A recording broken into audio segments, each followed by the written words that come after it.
Good morning, my fellow college football wackos, gambling fanatics, ladies, gentlemen. Welcome to the Tailgate Week 8 on Pub Sports Radio.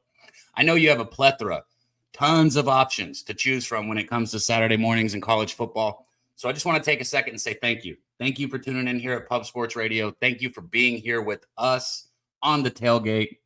What a slate of gambling. What a slate of games we have ahead of us today. The gambling gods, they were nice. We got Alabama, Tennessee, we got Michigan, Illinois, and of course, Texas, Georgia. Today doesn't get better. Miami, Louisville early. Just big game after big game, big season, playoff ramifications. Doesn't get bigger than it does today. And again, thank you for being here with us on the Tailgate at Pub Sports Radio. Shout out to you guys in the chat, man. Tom Leach, BT, DJ Jenkins, Stacks coming in, dropping Oklahoma plus 102. We'll definitely hit that stack soon and go back over that. Nunya, my dude, Truth Teller, Tom Leach, Doug Wise, Rebecca Evans, man, all you showing up early and often. Thank you again for being here with us.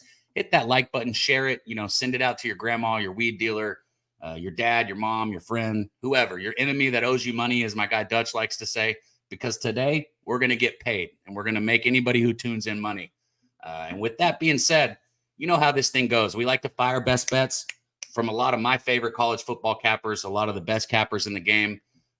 So without wasting any more time, I'm going to go ahead and get my guys up here that anchor this show with me every week.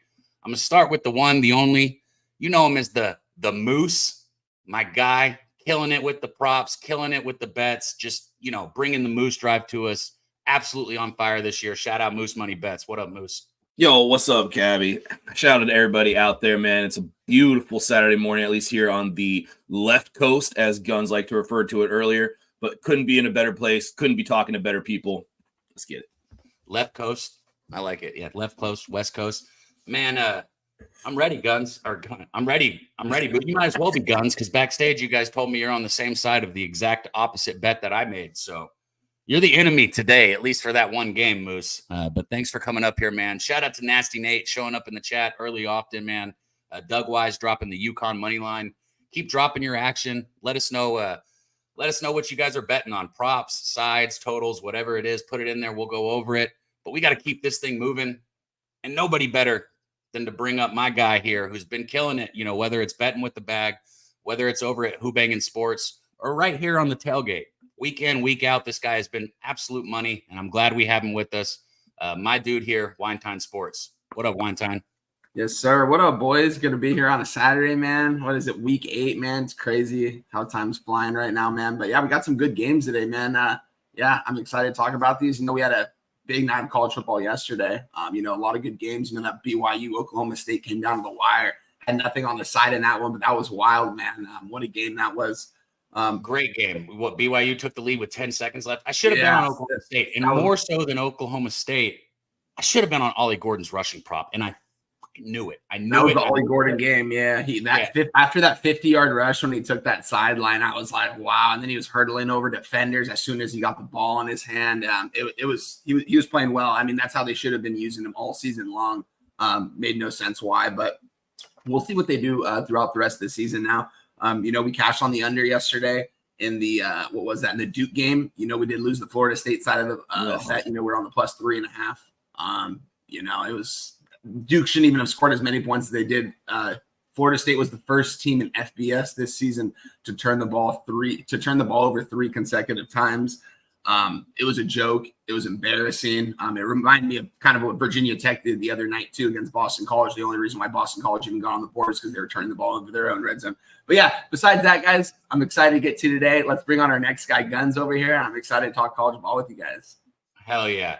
Real quick, right before we get this guy you speak of, Guns, who, guys, I got to say, just absolutely been dominating on this show. He went 2-1 again last week. Actually, since we're already talking about him, I'll bring him up, and then we'll run stacks. But our guy Guns Picks, he went 2-1 last week, 2-1 the week before that, 2-1 the week before that, 3-0 the week before that, right? I just keep going, just winning week after winning week after winning week, and he's been bringing it right here to you on the Tailgate to start the show every week. It doesn't get better than that. Shout out to our dude Guns Picks. What up, Guns? Thank you. Applause not needed here, folks. It's Saturday morning. We're going to be getting into a little bit of the college football. I've been absolutely killing college football. I will continue to kill college football because why? I am the host of the most point guarded podcast and the self-proclaimed CFB GOAT himself. It is Guns Picks. Woo! There we go, baby. There we go, man. Been straight money. You say no applause is needed, but I'll give you some. I thank you, Guns, the way you've started this show. Moose, same with you. Wine Time, same with you. Let's go. You know, now that's enough kudos. Let's get paid today, and we're going to start it the right way right here with our guy, Stacks. He said he's got Oklahoma plus 102. Shout out to our guy, Justin, with the Stacks play of the day. He was here last week, I think 1-1 if I'm not mistaken, Stacks, but still came up here, gave it out, and he will get positive, especially with Oklahoma today. Shout out to Stacks. That's not Stacks. This is Stacks. Stacks.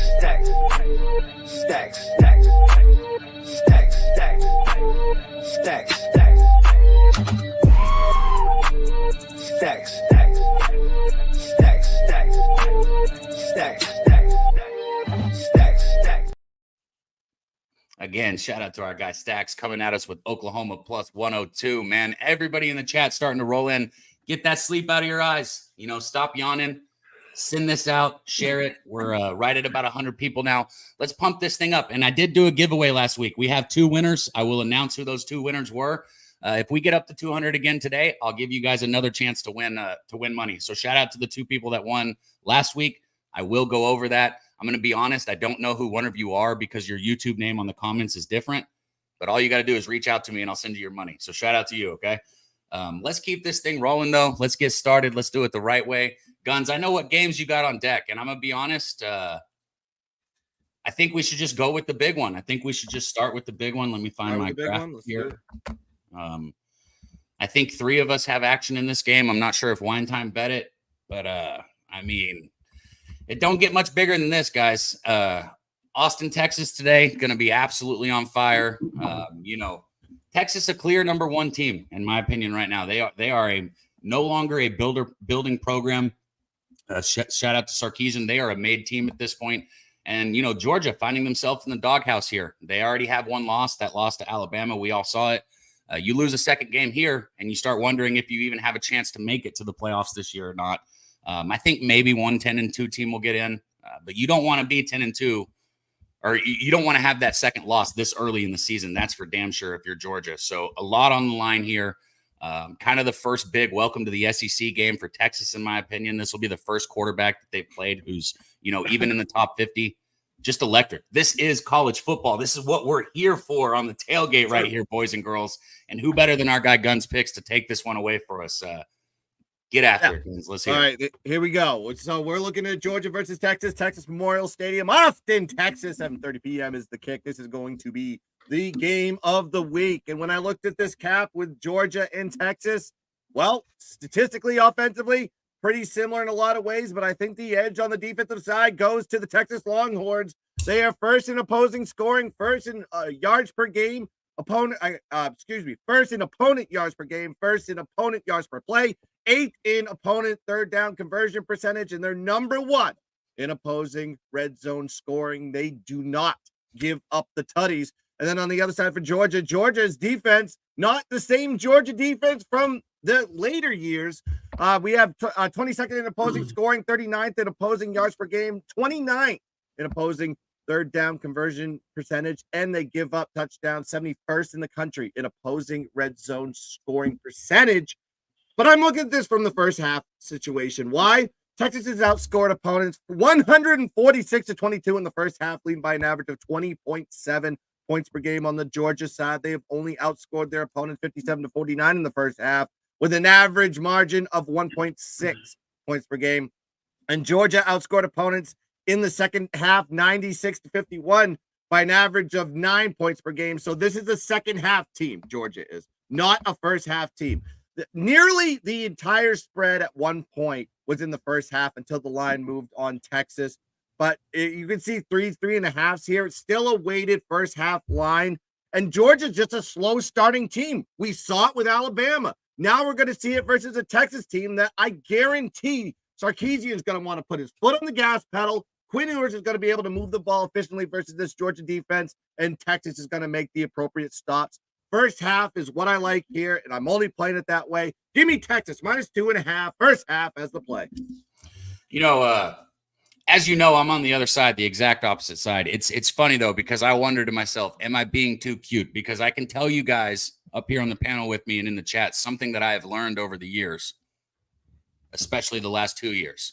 One, don't bet on the Longhorns full game. Now they've nullified that this year, right? This year has been a different story. But Sarkisian is not a coach I want in the second half. If you go back the last few years and look at how many games that Texas was up by a touchdown, 10 points, 14 points at halftime, and then somehow found a way to fuck off and lose, it would make you sick. I mean, that was literally Texas's MO for a couple years. And for me, it was bet Texas first half, stay away from the full game. Georgia, the exact opposite. We saw it last year. I think it was South Carolina. I don't remember. Maybe it was Missouri. Somebody they were losing going into the second half. We saw it against Clemson in game one. They were only up 6-0 at game one and then made the adjustments at halftime and blew Clemson out. Obviously, Alabama is the easiest one to point to. They fall down 28-0, then start making the adjustments. It comes down to the fact that I think Kirby Smart is one of the best coaches when it comes to making in-game adjustments. I think that's what Kirby Smart does, and he's very, very good at it. So why am I on the first half here? It just comes down to I got a +3.5 with Georgia in the first half, right? This line opened at 3.5 for Texas full game. And I told myself as I watched the line move, I said, look, if I get a 3.5 in the first half, I'm going to bet it. Got that 3.5 a couple days ago. So I took it. I posted it. That's where I'm at. I know it's unlikely, but let's land right on 3 and both cash our bets, Guns. Moose, I want to hand it to you because I know you got action here too. What are you thinking? I mean, yeah, the first thing that I want to point out is this is going to be the best offense that Texas has faced. So your Guns also already referred to the elite numbers that Texas has posted. But here are the offenses that they have faced so far. Colorado State, which has struggled mightily, even though we thought Fowler Nicosi was going to be a legit quarterback this year. No, that has not happened. Michigan, that was in the midst of a quarterback change. UTSA, that has minus Frank Harris and looks like a completely different team this year. ULM, Mississippi State, and an Oklahoma team that they couldn't find dirt in the dirt field. So I have a little bit of an issue here with the Texas defensive numbers against basically no offense. But you could also say almost the exact same thing for Georgia, because the only team that they really have faced has been Alabama. And now Clemson is a pretty good football team. I've learned. Yeah, but that was early in the year, and Cade Klubnik. All right, that's all I'm going to say. Cade Klubnik. So we now have a team in Georgia and Texas that have somewhat inflated stats, and you are looking at a game where you are going to face elite offenses. But Guns already talked about it. Georgia on the road. In Alabama, really struggled early. Georgia at Kentucky also struggled early. So I think that this is a game where Texas is able to get out early. And one of the other interesting bets here would be a live under, because I think the total is going to shoot up if the Longhorns score early. And you could get a live under on this, because I already like the under, but I really like first half Texas. And, Cab, I always hate to go against a capper when they have a bet on the other side, even though I do kind of, shit on them a little bit. But I think Texas gets out early here. I think Georgia plays catch up, and Georgia does have Kirby Smart, which you've already mentioned is one of the better in-game adjusters. So I like Texas first half here. And I also think a live under is a very solid look. Okay. About that whole being on the other side thing, I only don't like it when I lose. When I win, it's okay. Yeah, for sure. But, shout out to you guys in the chat. We're going to keep this rolling. Wine Time. I will answer your question, Melvin, quickly, but I want to let Wine Time touch on it. Shout out to Al, Justin. I saw my dude Razor Sharp in the chat. He might be able to pop on and give you guys one or two best bets. I ask him every week, but I know Saturdays are tough for you, Razor, so no worries if you can't. But everybody would be ecstatic to see you up here. I know that. Wine Time, you got anything on this game? Yeah, guys, big matchup right here for the SEC. Definitely Texas hasn't really faced anybody. They had that big win against Michigan on the road. Michigan is a hostile place to play. Give or take, Michigan's not the team that they normally are. Blew out OU last week. I'm not impressed by OU by any means. This is a tough game, guys. It's a game I'm going to stay far away from. If I had to lean to this side, I already told Daby Cab, I think I would lean to the full game Georgia. I just think Kirby Smart, man. Yeah, you already mentioned they can't really lose this game. But at the same time, man, maybe this is Texas' time. This team's playing really good ball right now, especially on offense. Their defense is elite right now too. I'm curious to see how much Georgia's going to be able to move the ball up against them. It's going to be a good game, guys. This might be a spot I might look at to get live. If Texas goes up, maybe a couple scores early or something like that, might look into hopping on Georgia live. Nothing for me on this game, guys. I'm going to try to stay away from these top 5 matchups. I was on the Ohio State-Oregon game last week. I was on the wrong side of that one. I'm going to stay away from the smoke in this one. I do have one random question here. In 9 years at Georgia, how many times do you think Kirby Smart has been an away dog? I know it's the first time that Georgia's even been a dog in like the last 3 years. I'm gonna guess twice. It's 3 times. Three times wow. They've been an away dog, and in those games, they are 1-2 ATS.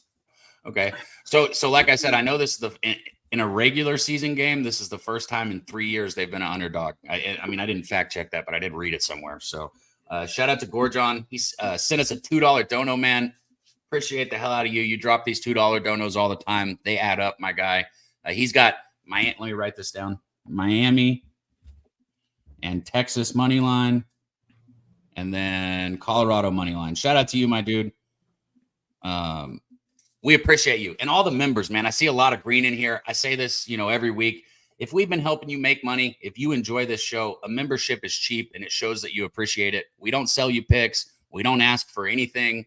Other than be a member if you can, right? If you can't, thank you for being here. But if you can, think about grabbing that membership, man. Shout out to our guy Nutflush in the chat, Cam Randolph, Chase J, everybody. All right, I'll give one more thought on this game, and we will come back to it. I promise you other cappers will have this game, so it'll come back up. That's why we don't want to stay on it too much longer. But you asked me why I'm on the first half, okay? So how do I do this quickly? If I go through these two teams, right? Quarterback position, you give it to Texas. Running back position, give it to Georgia. Offensive line, probably going to give to Texas, I would say. On the defensive side, I know you guys are saying you like Texas more on the defensive side, maybe because of the questions that we've got at the defensive backpack part for Georgia. I get it, but I think it's a little bit of a wash, on defense. And what I would say about the quarterback position is, even though Beck is not Quinn Ewers, let me say that again, Beck's not Quinn Ewers. I think Ewers is a better quarterback. However, Beck does have the ability to play at a very elite level in college. He is still a very good quarterback. And if he plays the game that he has the potential to play, you can kind of nullify that, who's got the better quarterback argument that we're having. I think it's going to be a close game down to the wire, and I think giving me over a field goal in the first half is value. That's why I bet it. All right, let's keep this thing going. Pipe said, how do you get a membership for folks that don't know? In the description part of the YouTube where it describes, what this show is, what we're doing, hit the description part. There should be a join button right in that description. Hit that. I'll get a link at some point so I can post it, but I don't have it right here. Guns, let's keep this thing rolling, man. Sure. I know I made one. Was Michigan, Illinois the other big one though that we had? Michigan. Let's go Michigan, Illinois. Yep. Hell yeah. Is my sound okay? By the way, I saw a Razor said I sound like a robot or something like that. But you don't sound like a robot. You might be a little bit quieter than usual, but not enough for me to like. How about now, motherfuckers? Let's go. What up, motherfuckers? Wait, what does that dude say on Dexter? What does he say? He's like, "What up, motherfuckers?" Surprise, motherfuckers! Yeah, there you go. Surprise, motherfuckers! There you go. There we go. That's perfect, Guns. All right, so we got Michigan. We got Michigan going to take on the Fighting Illini here. Shout out to our dude Saturated in the chat. What a game here. I'm very interested to hear what you got to say on this, Guns, because I don't have a bet in it, but I've gone back and forth a couple times. How are you getting paid in this game? Yeah, I mean, I kind of just found this play as I was writing my notes for my show that's going to be coming up here Saturday mornings with Gunspecs 11 a.m. Go check it out on the Gunspecs channel.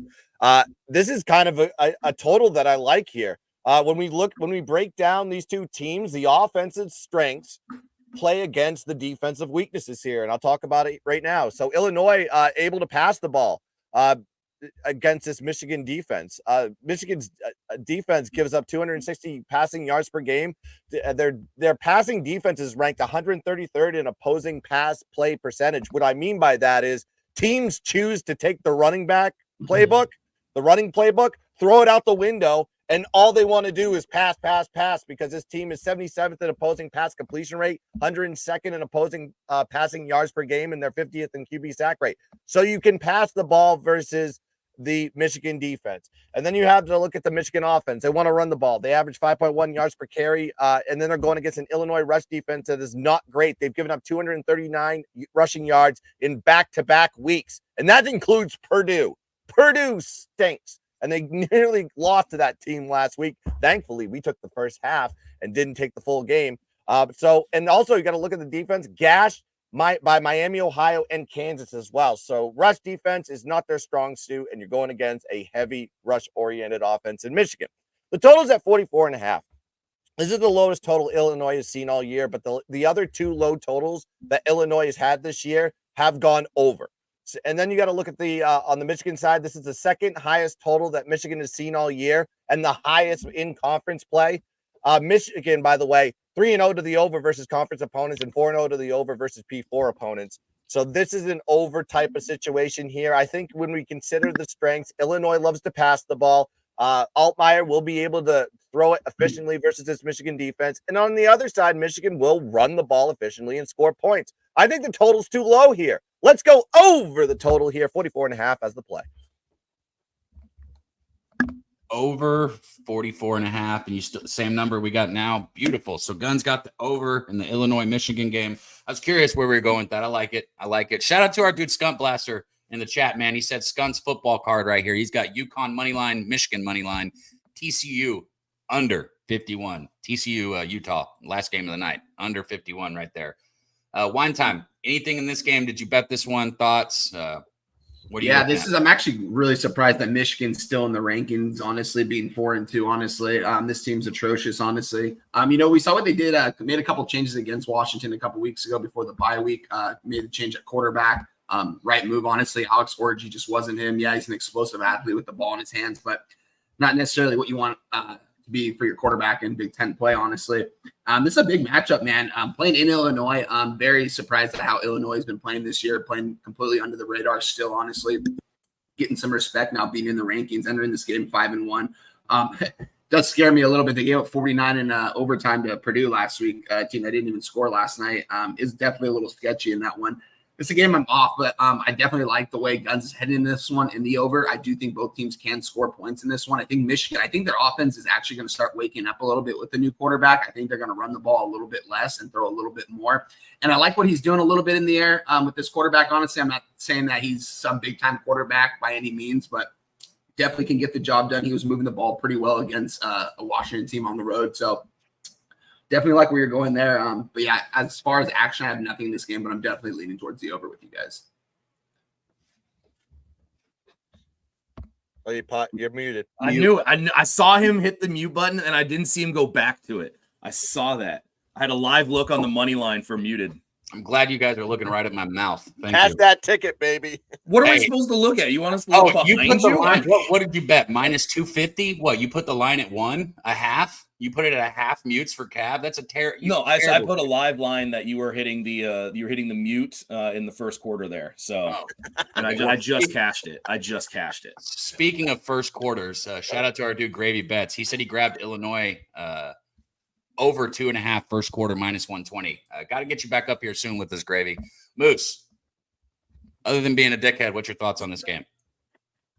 I mean, I'm just making money over here, you know. I got nothing on here. I do like that overlook, but Michigan is 23-2 and 1 on the road versus Illinois and has won their last 6, but they are 2-4 ATS, but they have not played at Illinois since 2019. So you can kind of throw that out. The last time Michigan played Illinois was at the Big House, and Illinois almost pulled off the upset as plus 17 dogs, only losing by 2. Illinois is in the midst of a really tough back-to-back because they got to go to Oregon next week.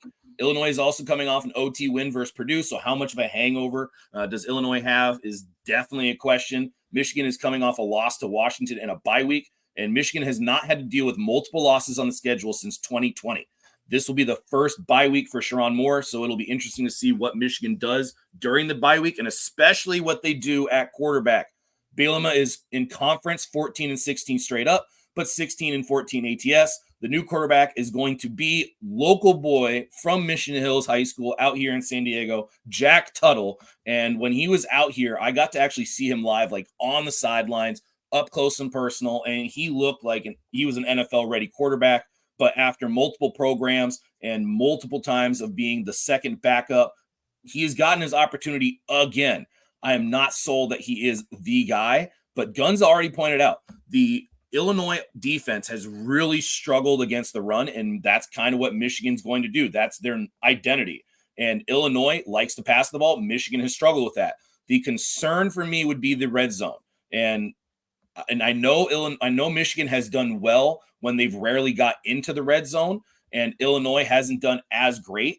But some of the big issues is Michigan does not do big plays. They rank 77th in echo rate, and Illinois has been solid in creating their own big plays, ranking 31st in echo. So I'm not sure what to see here in the red zone since Illinois has been efficient and Michigan has also been efficient. But I think the over is kind of a sneaky little play here, especially when you have teams like Michigan and Illinois that have traditionally been under teams. So I like the bets here for the over. I really like that bet. I don't think I'm going to get to the window with it, but I think Guns has got the right idea as usual. Okay. So hate on me and then you glaze on Guns. I get it. Shout out to our dude. Yeah, that's exactly what happened. Good recap. I'm just kidding. Shout out to our dude Donut Skills, man, coming through with that membership. I said it earlier. You guys make the channel, man. Seriously, you guys in the chat, you guys showing up and supporting. There is no channel without the memberships because we don't sell picks. It's that simple. We don't sell shit to you. So without the support, there's no channel. So thank you, Donut Skills. Anybody else who's been enjoying this, consider grabbing that membership. I love seeing new members in the chat, even though I know you're renewing it, Donut. Miles Johnson said UConn +1. Second person we've seen on UConn today. Our guy Touchdown Troy is in the chat. Good to see you, Troy, my dude, man. I know I've said it before, and you said you didn't know, but we get you up here, man. We get you up here on a Saturday. I know NFL's, kind of your bag, but you make money in college football too. I watch. I pay attention. Shout out to all you guys. Guns. This last one I had to make the banner for. You went to like a Showtime game, and then another Showtime game right here. But this last one, maybe not on everybody else's card, but definitely a way to get paid. You got New Mexico heading to Utah State, and we are looking at a game where New Mexico is only a 2-point favorite, but the total is 77.5. And because of that, I am extremely interested to see how you're getting paid this game. Yeah, we're going to the nitty gritty. We're going to the Mountain West, and this game is probably streaming on Facebook. I don't even know what channel will pick this up.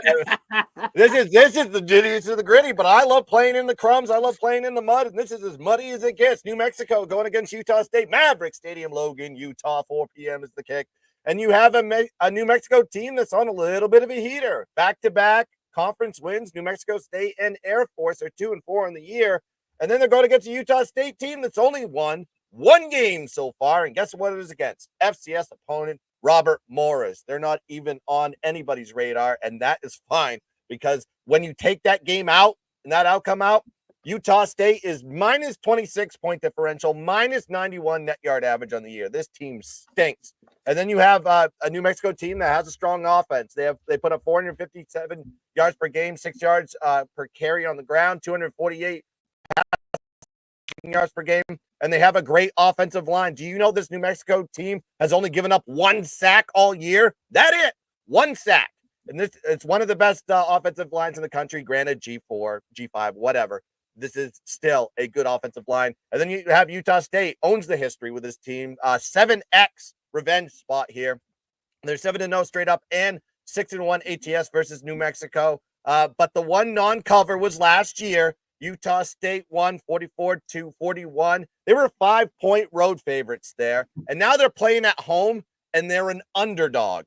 That is a complete line reversal from game A to game B. New Mexico is favored here. And then you got to look at New Mexico. They're 2-0 ATS as a single-digit favorite this year. And Utah State is 0-5 straight up versus FBS opponents. So when we look at New Mexico, they should be able to get after him. It's a big revenge spot. The unique line shift from game A to game B, making them a road favorite when they were a home dog last year. This is a perfect spot to be jumping on New Mexico. Let's scrap the spread here. Let's just go straight to the money line. New Mexico money line minus 120 is the play. You said minus 120. There we go. I thought that's that's where I would have gone with this. So I like that. That's if I was betting this game, that's where I would have gone. If you guys have thoughts on it, I want to hear it. If not, no worries. Moose, anything on this one?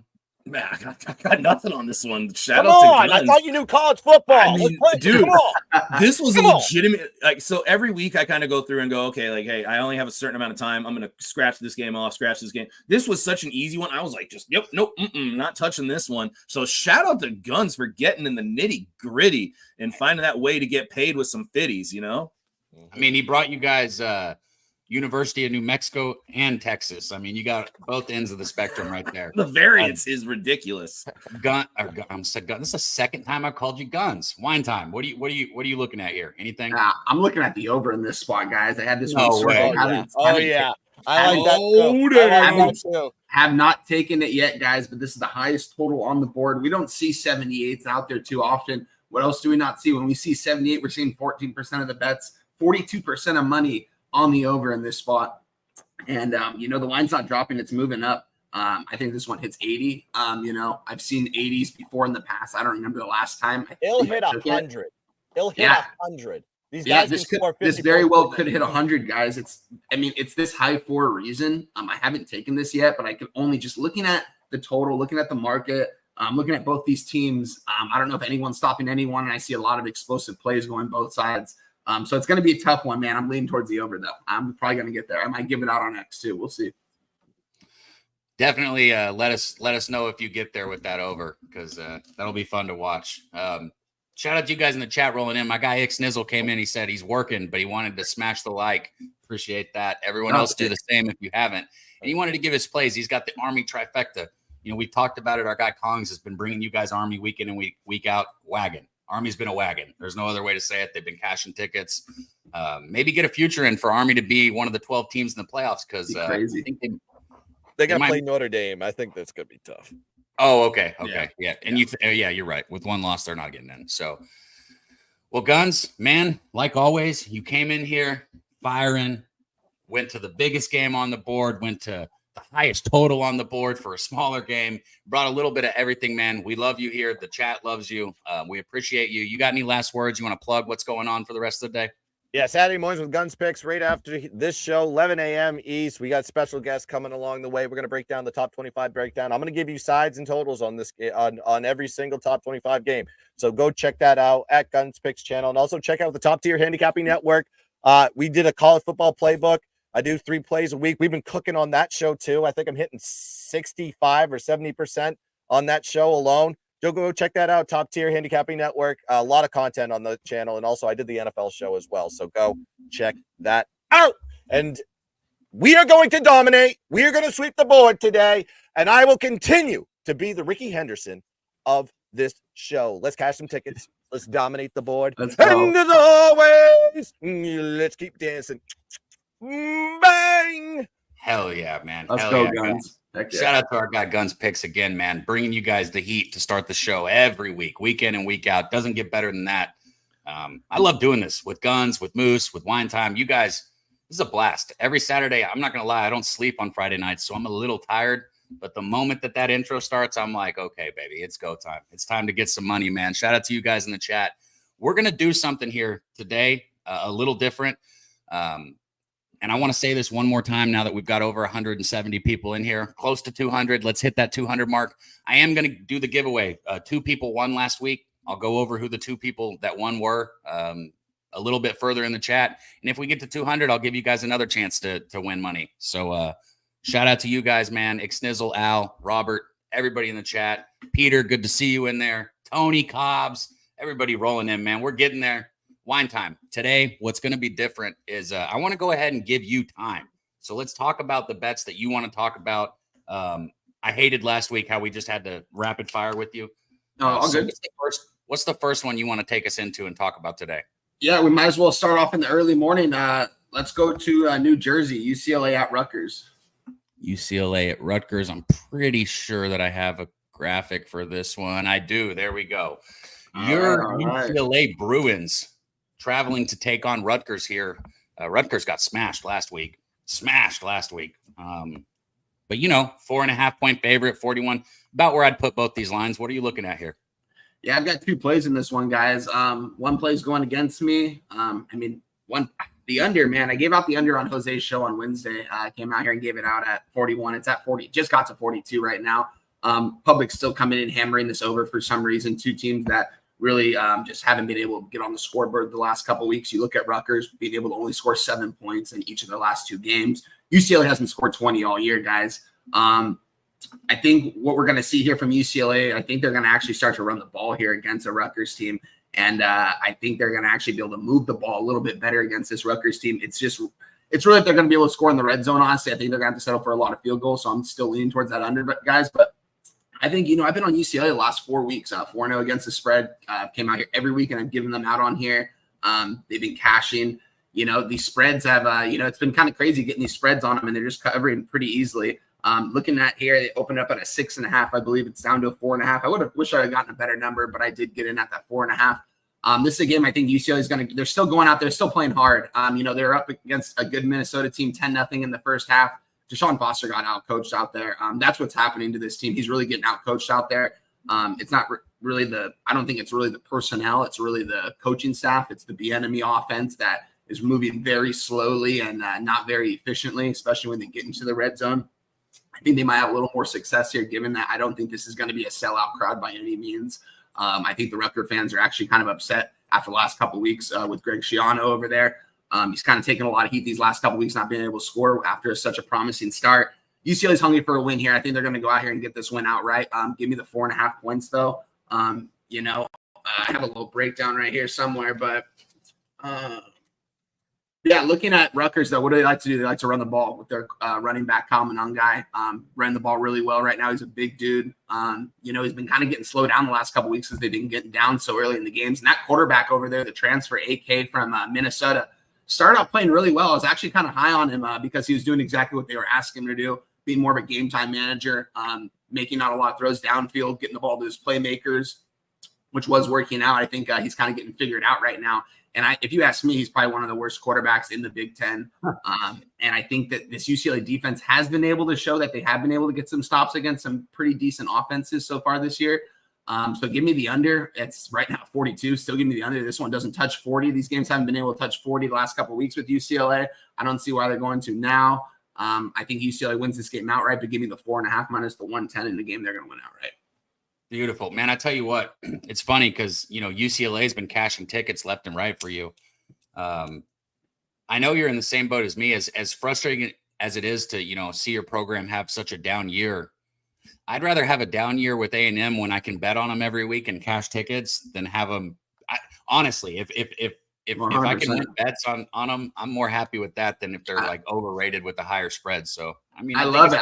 It was hard to make money on UCLA when they were good the last couple of years with the GTRs and stuff, covering spreads in certain situations. But now it's like they're getting these big numbers.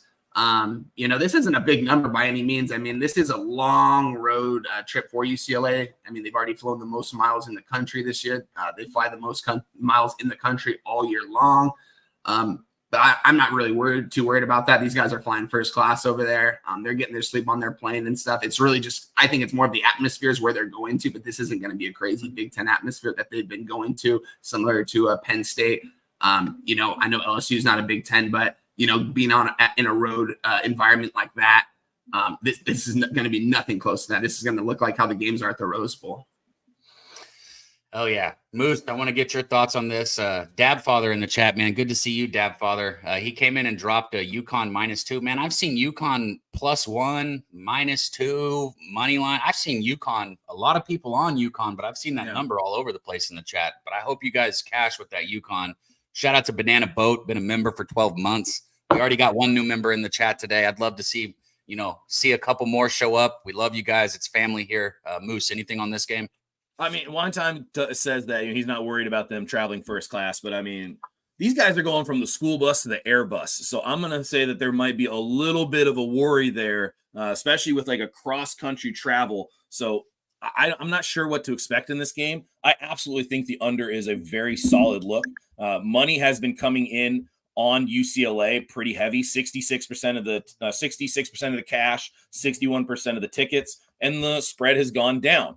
Interestingly, 96% of the cash and 95% of the tickets have been on the Rutgers money line, yet the money line has continuously been going down, or at least it dropped from about 185, 190 to it's right around 184. So, that kind of reverse line movement says, hey, something's up here. Kyle Monangai was heavily used.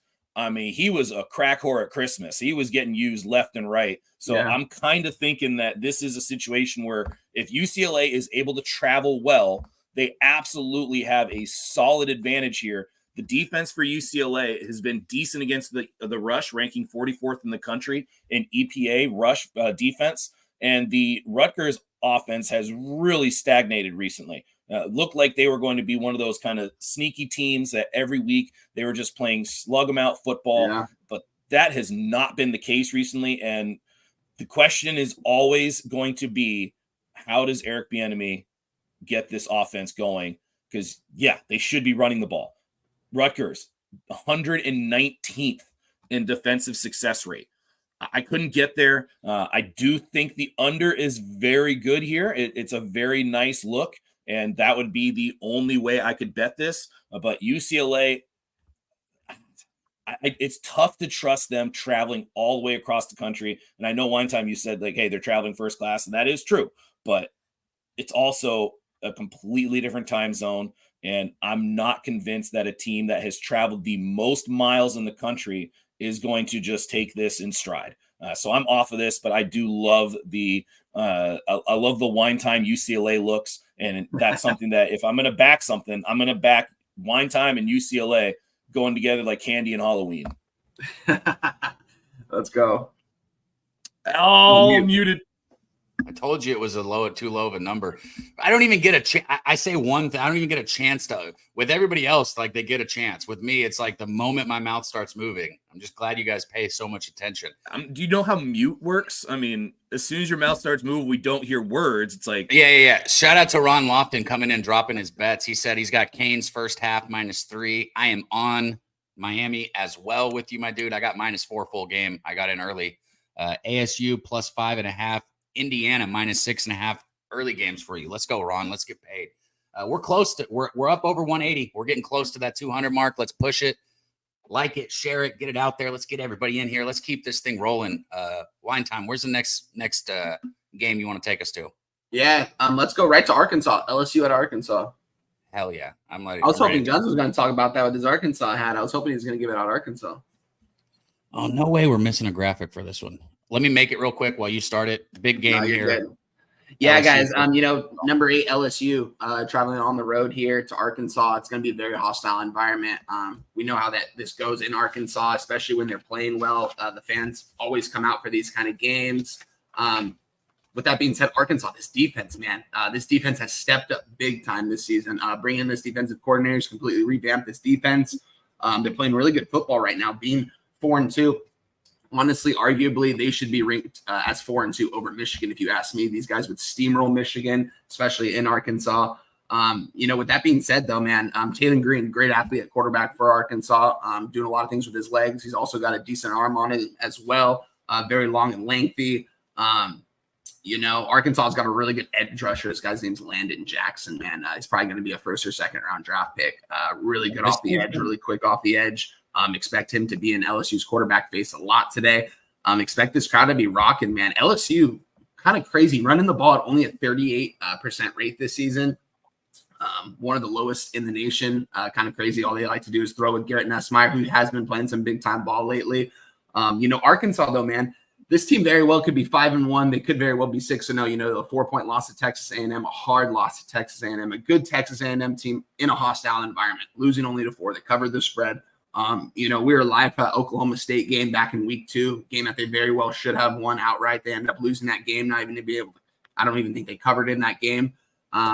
Just ridiculous. But this Arkansas team's playing good right now, and I think they're going to be out there playing for their coach. And this team's actually going to be competing this year for in the SEC right now. And I think with a big, solid win here at home against a LSU team that's, they're good. They make some really explosive plays. You could also make explosive plays against their defense. LSU had a really good game against Ole Miss last week. They were able to hold off the pass rush pretty well against a good pass rush over there from Ole Miss. So I was impressed by that, by this offensive line from LSU. That being said, though, I do think Landon Jackson's going to have his way here, and he's going to get to the quarterback early and often in this one. Give me Arkansas +3. I got in early at the week at -110 here. The spread's fishy. And just looking at both these teams, I think this is a lot more of an even matchup than a lot of people look at. If you look at the rankings, number 8 team against a non-ranked team, but I think Arkansas is a lot better than 4-2. Give me Arkansas +3. They might win this outright.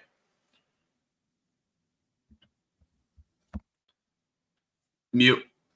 We at least gave him some time on this one, right? Thank you. Shout out to my guy Big Show Picks in the chat. This line is fishy, man. Definitely is. I just like to be polite and mute my mic so that there's no feedback when you guys are talking. You know, it's good, proper etiquette. But anyways, shout out to my guy Big Show, man. Make sure you guys go to pubsportsradio.com. Okay, it's simple. Pubsportsradio.com and click the UFC. Click where the UFC is and sign up for the competition. It's free. All you go through is pick fighters. Whoever wins gets $100. We send $100 every single week to whoever wins, and it's free. You don't got to do anything other than pick your fighters. It's simple. Also, make sure you're tuning into the Locker Room podcast every Tuesday night. These guys are killing it. If you miss it on Tuesday, go back and run it back, before the fights on Saturday. Shout out to you guys, man. Y'all are killing it. Pipe Layer. Love the name, man. I was going to make a joke, but I'll not make that joke. Shout out to our guy Pipe Layer, dropping another membership, man. We appreciate you. We appreciate all you guys with the donos and the memberships on this Saturday. Blessing the action. Thank you. We're going to get paid. Moose, did you bet this game? I didn't. The interesting parts here would be that 66% of the tickets are on Arkansas. 58% of the cash is on the LSU, but the line has moved in Arkansas's direction. So you saw this open up at about a about a +3, and it's gone down. It was down at one point a couple days ago. It went on, it went all the way down to a +1.5. So the line has reacted, and it's gone back up a little bit. But the other interesting point here is 91% of the tickets on the money line, on LSU money line, 55% of the cash on LSU money line, but 45% of the cash is on Arkansas money line. So there is some fairly significant cash coming in on the Arkansas money line as a dog here. And that's kind of the only side I would look at here. But the one thing that I would point out is LSU's rush defense has been somewhat, meh. But it's been getting better recently. We saw against the South Carolina, we saw Rocket Sanders early in that game just gashing them left and right. And then they started to slow them down a little bit. And from that moment on, it looks like that LSU defense has started to kind of figure things out a little bit, at least on the rush end side. And the area to really attack LSU has been in their secondary, where they rank 105th in drop back success percentage. They rank 55th in EPA per drop back. But Arkansas, they're not exactly a passing team. As much as Tailgate Green has looked, as well as he's looked back there, he's not a great passer. We saw that on display against Texas A&M. He's not going to be a passing guy. He's going to look to run. So if you have Jaquindon Jackson, you have Tailgate Green trying to run the ball, that's the confusing part for me is what does Arkansas do here? And how much of a hangover does LSU have from that Ole Miss game last week and that overtime win? So I couldn't get to the window on this. I really couldn't get a good feel for it.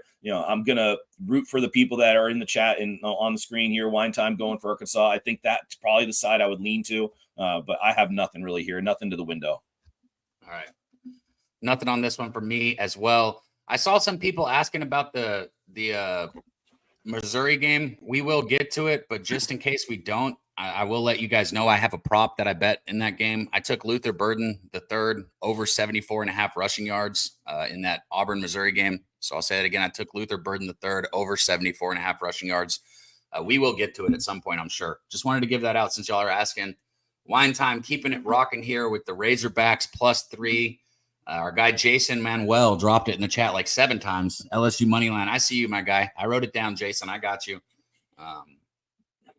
Everybody in the chat, thank you guys. Keep dropping your action, man. We want to see it. We want to see it. Wine Time. How many we got? You got 2 more, right? No, I'm good. Honestly, I got those 3 plays in. A couple of these other lines, honestly, have kind of gotten away here these last couple hours. I do like the under in this Nebraska. I mean, I could. Yeah, let's go right to Indiana. Let's go to Nebraska at Indiana. Okay. Yeah, we got people asking about that. So last one here for you, Nebraska, Indiana. This is a big matchup right here in the Big Ten for both teams. College football implications. You know, a lot of people are talking about a lot of games today. This is a game that's completely flying under the radar here, being in the morning game.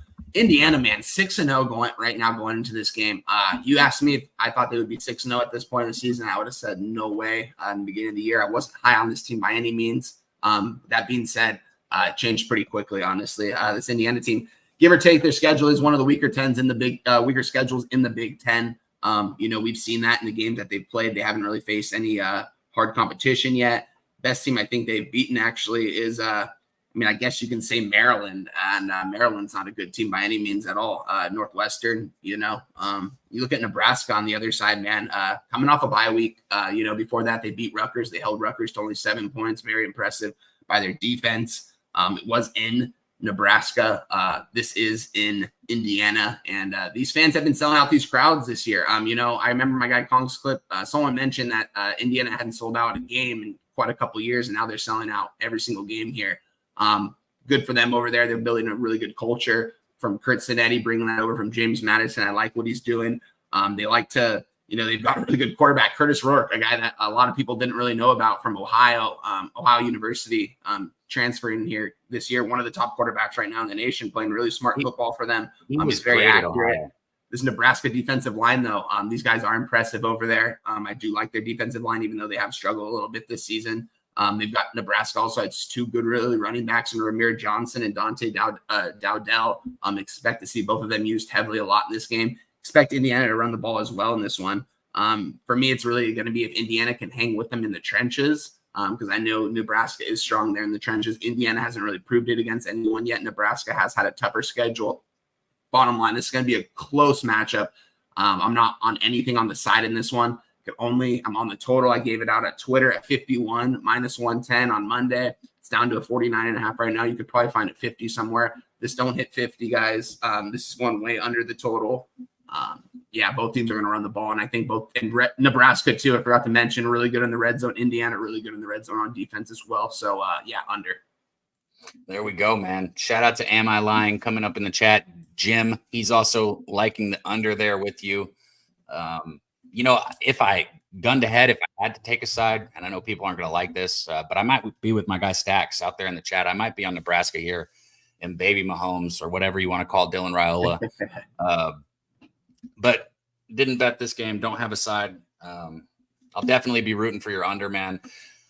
So there we go. Let me recap this and make sure I got this right. We got the under in the UCLA Rutgers game. You got UCLA plus 4.5. You got Arkansas plus 3. And then we got the under in this Nebraska Indiana game, right? Yes, sir. Yes, sir.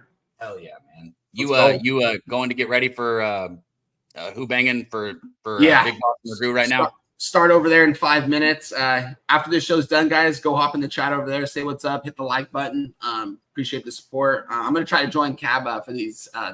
It's the wife's birthday today. She's still sleeping, so I'm gonna try to join you guys for the live stream for a little bit. See if I make it and see how long I'm on there for. But I'm definitely gonna try. But appreciate you for having me, Cab. It's always a blast with you, my guy, on Saturday mornings, man. We're up at it bright and early, always giving out winners. So I appreciate you for having me, my guy. Good luck to you. Good luck to my guy Moose. Guns picks, everyone that's going to be coming on screen. Good luck on all your guys' action day. Let's get paid. Hell yeah, Wine Time. Much love, my dude. Much love. Always love doing this with Wine Time, man. We lost Moose for a second, but he is back in action. And guys, about what time it is, if you've been tuning into this show, bang that chest. It's about time for our guy Kong's Clips to come on here. If you haven't been tuning in, this guy's up over 40 units on the season. Just absolutely dominating, killing it for us. Been coming on Medicate Mondays. I know he made his debut on the NFL Pub Hub also. Just a great person to have around, especially if you're gambling. Shout out to my dude here, Kong's Clips. What up, Kong? Before you speak, you're muted. Let me do it for you so Mike doesn't. So Moose doesn't say something rude. What up, though? Hey, man, my dude. Welcome, Kongs. Ready to get paid today, man. Ready for this action.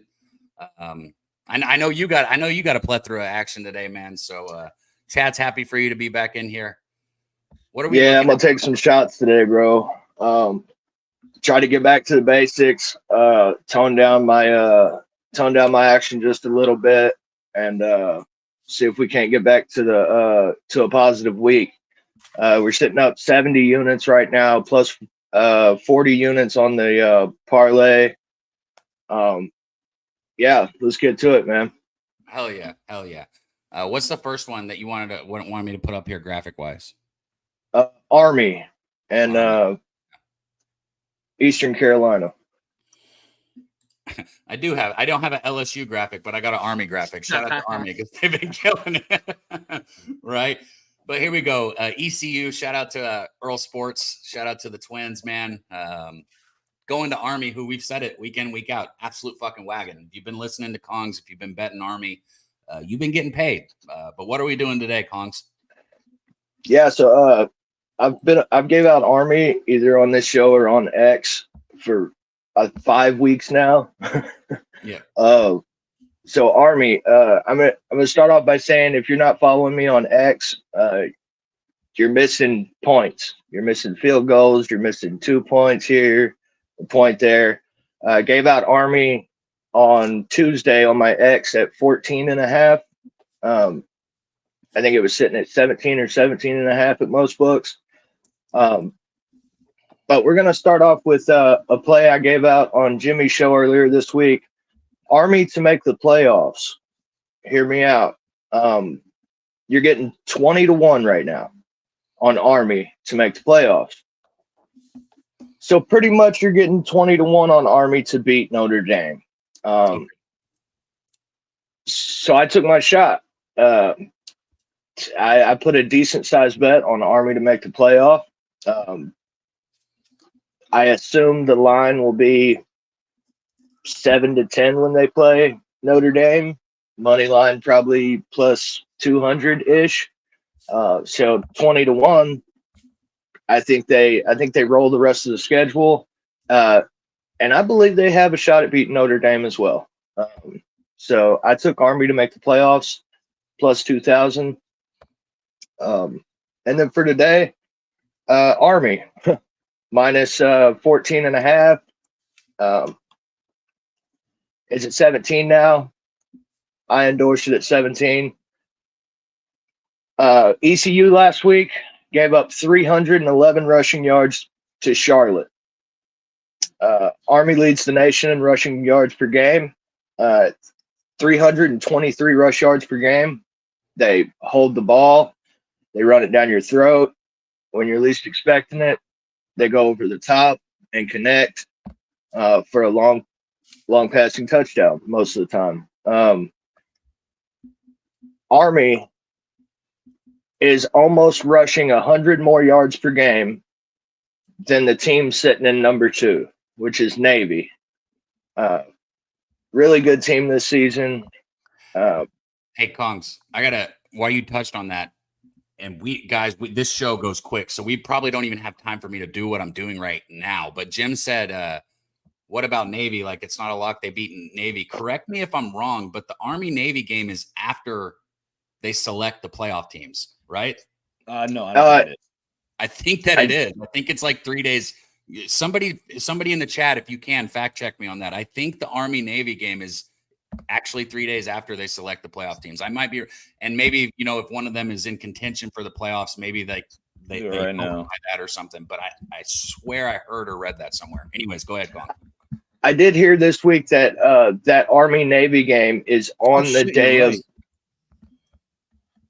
Yeah, Cab's right. It's decided on Sunday, December 8th, and the Army-Navy game is on December 14th. That doesn't make any sense. That doesn't make any sense at all. That is I think the sense that it makes is nobody expected Army or Navy to be a team that you put in a playoff conversation. So what an interesting thing we have here. Anyway, sorry for interrupting you for that comment. I just had to say. No, you're good. You're good. How about this though? Bryson Daly. Nobody expects him to win the Heisman or to even be there on Heisman night. The Army-Navy game is on the same night as the Heisman presentation. Oh my! See that the service academy schools are just getting screwed right there. There we go. Razor said Army's not making the playoffs. Stop it. Well, it would be cool if they did, Razor. It would be cool if they did. All right, especially at 20. Absolutely, 20-1. I'm playing it. You got Army here, just full game. spread? That's yeah. So I got Army full game. I got Army first half minus 9.5, and I took Army first quarter minus 6.5. and first quarter is minus 6.5. Got you locked in. So you got the trifecta on Army here. Moose, anything on this one before we take it to Kong's next one? I mean, also throw out they do have to play Air Force as well, and in a down year for Air Force, that is also. I mean, I just saw Razor put in there. Navy's going to be their Super Bowl for Air Force. Army's going to likely be their Super Bowl, but ECU has done much better against the rush at home. They have really struggled on the road against the rush, but they do have a decent enough defensive success rate. They rank 29th in the country, but their EPA per rush ranks 70th. So I think the game is probably lined to the right side, and it's very surprising for ECU. I thought ECU was going to be a very, very good team this year and would contend in the AAC, but yeah, that has not happened. So the one of the services I use has Army finishing 40, and ECU only scores 13 points.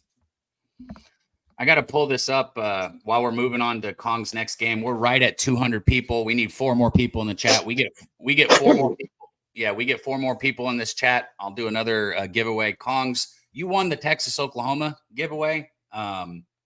So shout out to you. Kongs was the closest on the score on that. I'm going to pull this up right now. I don't know who won the Oregon one. Like, I know I'm going to read your name right now. So if you're in the chat, say something. But I'll go leave a comment under your name, and I'll be like, hey, you won also. So, let me pull this up. 1 second, guys. It was because I don't know if you guys know this, but your name on the comments is different than your name in the actual Algus 1004. So ALGUS 1004. You were the other winner. I appreciate your comment. Good guess on the Oregon score. If you don't say anything, Algus, in the chat, I'll go comment under it for last week. But thank you guys, man. I like to give back to you guys. And a lot of people like to say, oh, rigged whenever we do horse races. Obviously, it's not rigged. I even say it sometimes. But there's no way you can say it's rigged when all I say is whoever's the closest to the game on the score, you win. That's all you had to do last week. We get up over 200 this week. It'll be the same thing. Algus and Kong, shout out to you guys. Kongs, you were pretty darn close with the Texas 35, Oklahoma 14. You just gave Oklahoma a little bit too much credit. That's the only thing you did there. And Algus, shout out to you. So we will do that again this week. We get up over 200 people, but let's keep this thing rolling, and I will take care of shooting you guys that money at some point today. Might be tonight because I'm going to be locked into football, but just hit me up and I got you guys. And that's coming out of my pocket because I appreciate y'all. That's coming straight out of my pocket. And we're up over 200 now, up to 211, 213 people. So thank you. Algus, you're in there. Hey, there we go. I haven't even seen you in the chat, man. Good to see you. Shout out to our guy, Algus. You won the $25 for the Oregon game, man. Good shit. We're going to do it again this week because you guys are awesome, and I appreciate the hell out of all of y'all. Hey, Kev, I think Razor needs to double it for trying to claim Algus's money. Did he really? Yeah, 100%. Thanks. That's me, Cap. You know, shout out to my guy, Razor. I haven't seen Dave in the chat in so long, and the first thing he said is Moose needs a shower. Yeah, he just wants to watch. That's the only reason why he's saying that. Okay, let's keep this show on track. We're not going that way. We're not going that way. Hey, Cab, let me shout out Chang Kim real quick.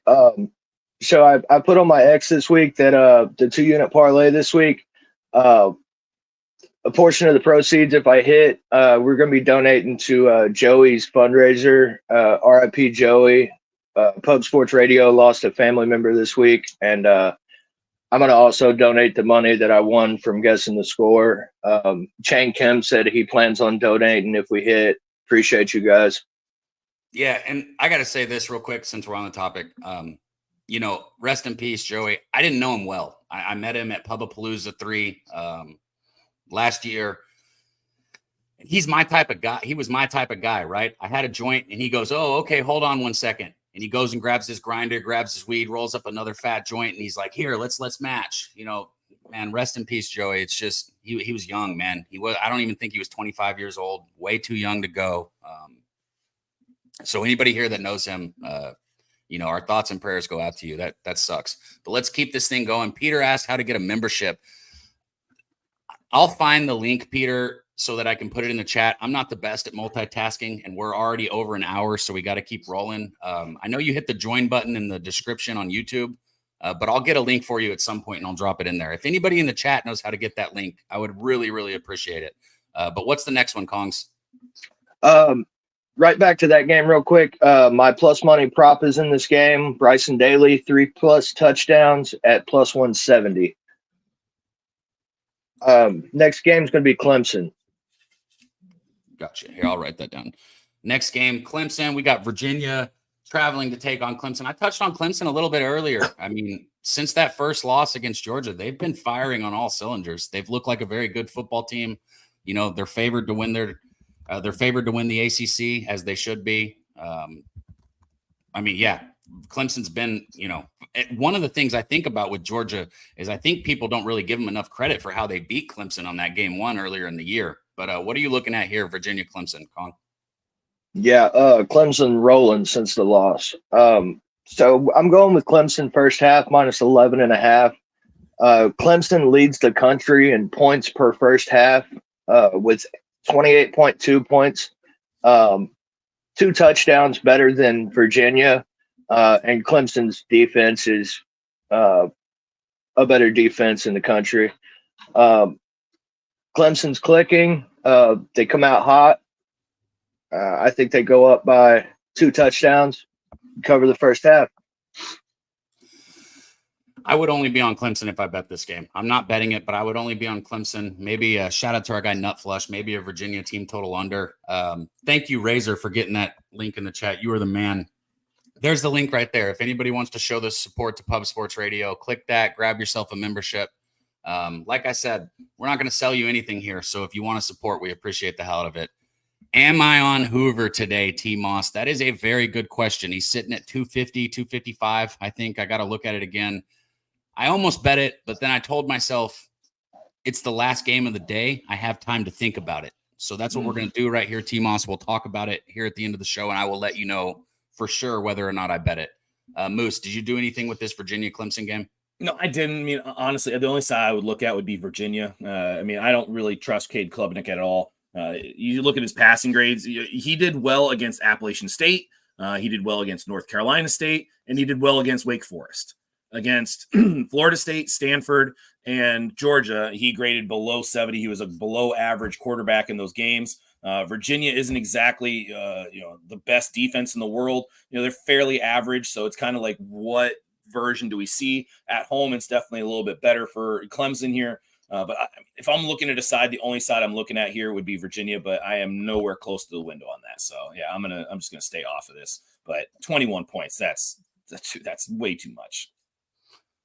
Our guy Nate asked for a best early game look. I want to see where Kongs goes to next, Nate, before I answer that, but I'll make sure and give it to you because I think Kongs and I are on opposite sides, but I don't know if we're going to cover that one. Are you going over the Louisville game up here today, Kongs, or no? Didn't plan on it.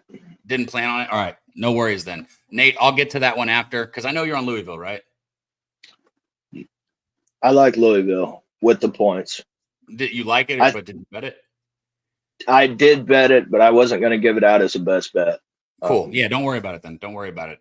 We'll go over it, though, Nate. I'll get you there. I do have Luther Burden III for Missouri over his receiving yards, 74.5. That's an 11 o'clock game if anybody wants that one. But what's the next one, Kongs? Where are we rolling to here? Alabama, Tennessee. Hell yeah. I'm so glad you're bringing this one up. I also am very excited to see what you got to say on it. Please tell me we have a graphic for Alabama, Tennessee. There it is. So Bama right, here. Yeah, go ahead. I won't even intro. Yeah. Let's roll. All right. So Alabama, Tennessee. Tennessee made a spectacle of Alabama in 2022.